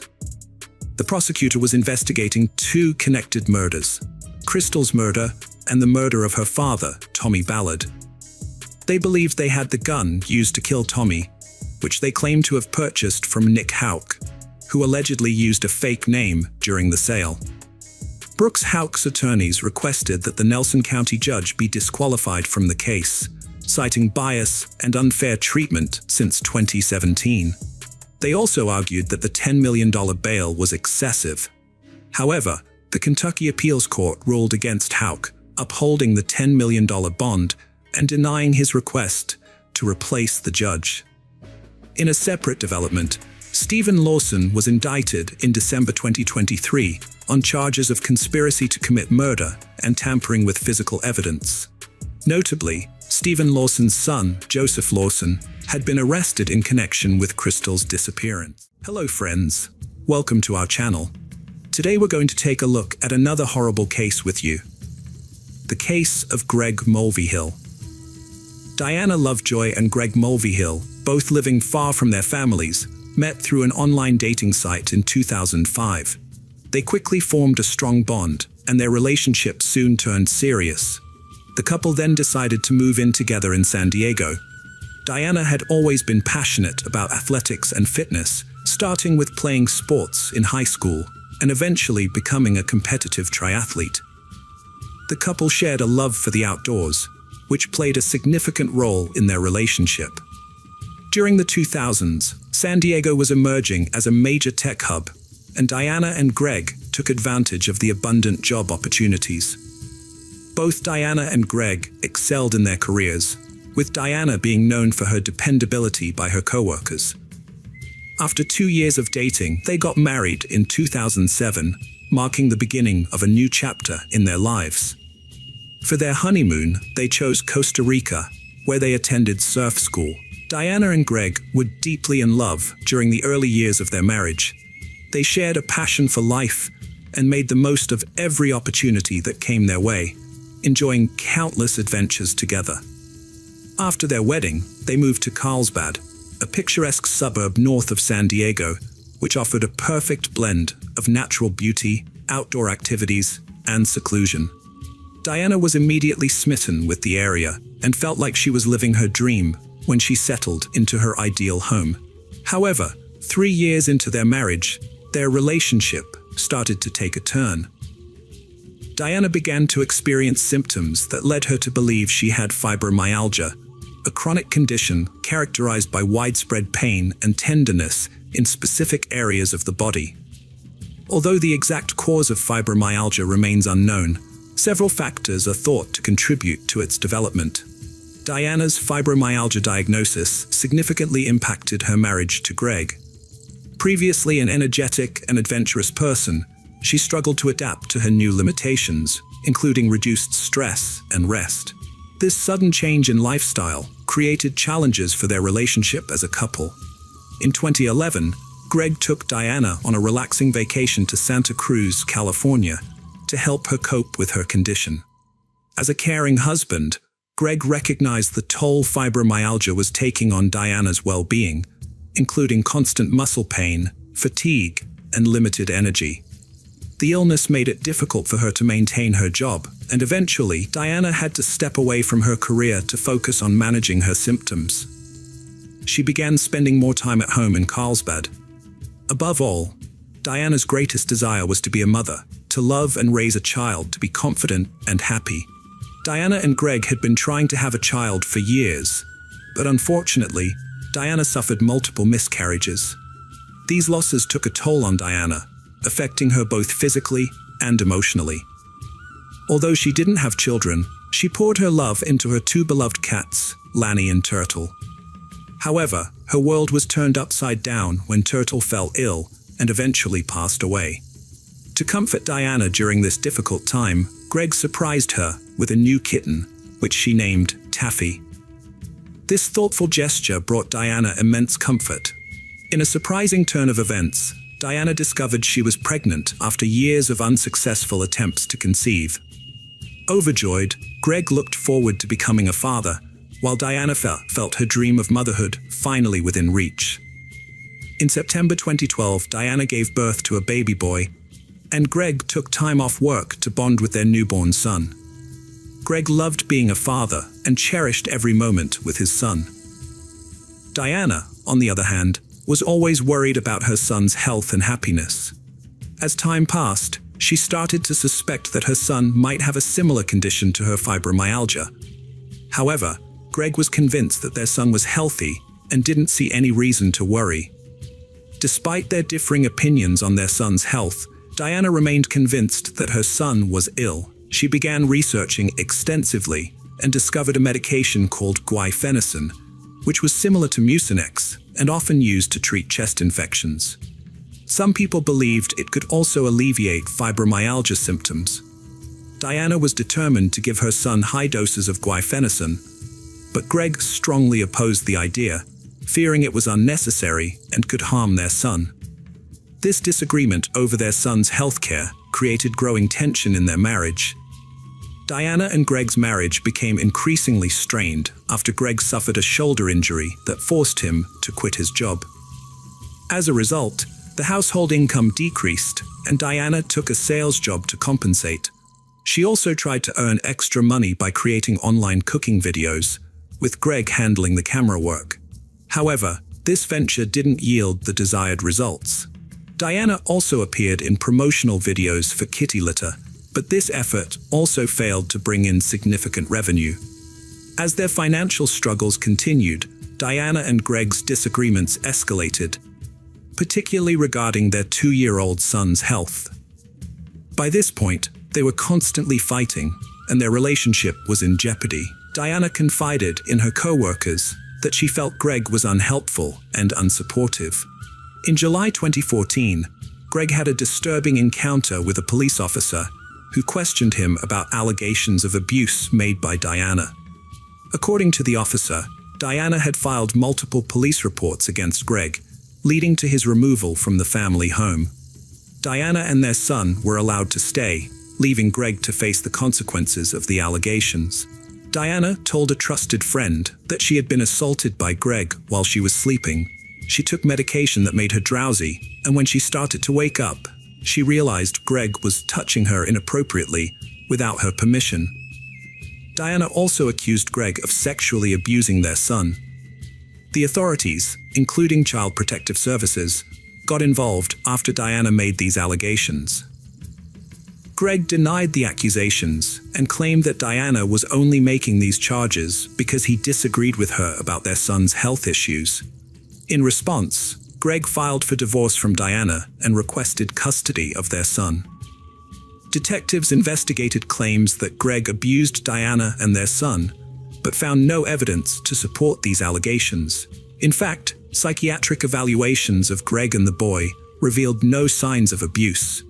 A judge ultimately dropped the case and granted Greg 50-50 custody of their son, much to Diana's dismay. Despite this, Diana remained committed to being a good mother and distancing herself from Greg and the associated drama. As part of their divorce agreement, Diana stayed in the house and agreed to compensate Greg for his share of the property. By 2016, the former couple had managed to establish a relatively peaceful co-parenting arrangement, with each having equal access to their son. However, this fragile peace was shattered on September 1, 2016, when the Carlsbad Police Department received a call from Jason Kovac, a friend of Greg's. Jason called 911 to report that his friend Greg had been shot multiple times and was bleeding severely. A patrol officer from the Carlsbad Police Department responded immediately and found Jason and Greg on the side of the road. Jason told the officer that the shooting had occurred about half a mile away. The officer quickly realized that waiting for an ambulance would put Greg's life at risk, so he decided to drive Greg to the hospital himself. Meanwhile, the SWAT team arrived and began searching the area for the shooter, but they couldn't find anyone. At the hospital, doctors rushed Greg into emergency surgery, where they discovered he had a gunshot wound to his chest. Greg survived the surgery, but he was placed on life support afterwards. While Greg recovered in the hospital, detectives interviewed Jason, who was still shaken by the event. Jason explained that Greg had received a call from a private investigator claiming to have important documents related to his custody and divorce proceedings with Diana. The investigator didn't leave his name, but he gave Greg a specific meeting time and location. Greg was initially hesitant, but his curiosity got the better of him, and he asked Jason to come along for backup. Jason agreed, and they armed themselves with a flashlight and a child's baseball bat. They arrived at the remote location, which was extremely dark due to the new moon. The only light came from a small sliver of the moon. According to Jason, the caller instructed Greg to find a package attached to an electricity pole. When Greg saw the package, he walked towards it with his flashlight, scanning the area. Suddenly, he shouted, "Gun!" and a gunshot rang out. Greg and Jason started running for their lives, with bullets whizzing past their heads. They eventually reached their car, where Jason realized Greg had been shot and called 911. Jason couldn't provide a detailed description of the shooter, but he led the detectives to the exact location of the shooting. During their investigation, they found an intriguing clue near the electricity pole, a neatly folded Angry Birds towel that seemed to be intentionally left there to deceive Greg. Jason reported hearing 6 gunshots, but the investigators found no evidence of shell casings or a weapon. This lack of forensic evidence suggested that the shooter was experienced and knowledgeable about covering their tracks. During their search, the detectives noticed a strong smell of feces in the air, which led them to a pile of feces accompanied by a towel that seemed to have been used for cleanup. The investigators preserved the feces sample and towel as potential evidence, carefully packaging and transporting them to the crime lab for analysis. However, obtaining DNA evidence from the feces sample could take up to a month. In the meantime, the detectives continued their search for a suspect, investigating all available evidence and following up on leads. They focused on Greg's estranged wife, Diana Lovejoy, and questioned her about her possible involvement in the shooting. Diana denied any knowledge and provided an alibi, stating she was at home with her son at the time of the shooting. Greg unexpectedly woke up from life support and began to recover. When he was well enough, he was interviewed by detectives, who asked about his estranged wife's potential involvement. Greg expressed doubt that Diana was capable of such violence, but acknowledged their past conflicts and ongoing divorce and custody battle over their son. The detectives acquired the phone number used to lure Greg to the remote area, which led them to a pay-as-you-go plan and a purchase at Best Buy near Carlsbad. They obtained video footage of the purchase, which showed Diana Lovejoy buying the phone. This solidified her as the prime suspect, and she was arrested during a traffic stop. Diana claimed innocence during her arrest, but when confronted with the evidence, she admitted to buying the phone. She then revealed that she was afraid of Greg, had purchased a gun, and took shooting classes at Iron Sights, where she met instructor Weldon McDavid, an ex-Marine weapons expert. Diana's friendship with Weldon turned romantic and intimate. She told the detective that they planned to scare her estranged husband Greg to stop his harassment. Weldon told Diana to buy a specific phone, which they used to lure Greg to a remote location. Diana claimed Weldon's role was only to threaten Greg, not to use violence. She drove Weldon to the site and picked him up afterwards. When she heard police sirens, Weldon told her he had to shoot Greg in self-defense because Greg allegedly made aggressive moves towards him. Diana denied involvement in the shooting and said she never asked Greg to take violent action against her. She was charged with conspiracy to commit murder and attempted murder. Greg recovered from his gunshot wound and was released from the hospital. However, news of Diana's involvement horrified people. Weldon was tracked down and brought in for questioning. Weldon told the detectives he was at home, 30 minutes away, on the night of the shooting. When asked for a DNA sample, Weldon became nervous. The detectives asked if his DNA would be at the crime scene, and Weldon claimed to remember stopping to use the bathroom on a dirt road the night before. The detectives obtained a search warrant and found a rifle with a live round and 6 spent shell casings in Weldon's garage.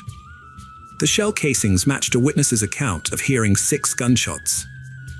Weldon was arrested for attempted murder and conspiracy to commit murder. Searching Diana's house, the detectives found a suspicious search history on her computer. She had searched for "new moon," which coincided with the night of the shooting. This was significant because there was minimal ambient light during new moons, making it a suitable time for the murder. The detectives concluded that Diana had premeditated knowledge of the shooting and a motive to kill Greg. She would have had to pay him $120,000 in their divorce settlement, and eliminating him would be easier than paying the debt. Diana Lovejoy and Weldon McDavid's trial began in October 2017. Weldon claimed he never intended to shoot Greg. Weldon claimed his goal was only to scare Greg, but the situation escalated when either Greg or Jason yelled, "I got a gun." Weldon stated that, as a skilled marksman, if he had wanted to kill Greg, he would have been able to do so. However, the prosecution presented a different theory. They argued that Weldon did not shoot and kill Greg because Greg shone a flashlight in Weldon's eyes, disorienting him due to the darkness. Having sat in the dark for an extended period, Weldon's sense of direction was impaired. This ultimately saved Greg's life. The jury found Diana Lovejoy and Weldon McDavid guilty of conspiracy to commit murder and attempted murder. Upon hearing the verdict, Diana collapsed, although the state believes she was faking it. Weldon was sentenced to 50 years to life, while Diana was sentenced to 26 years to life. Both maintain their innocence.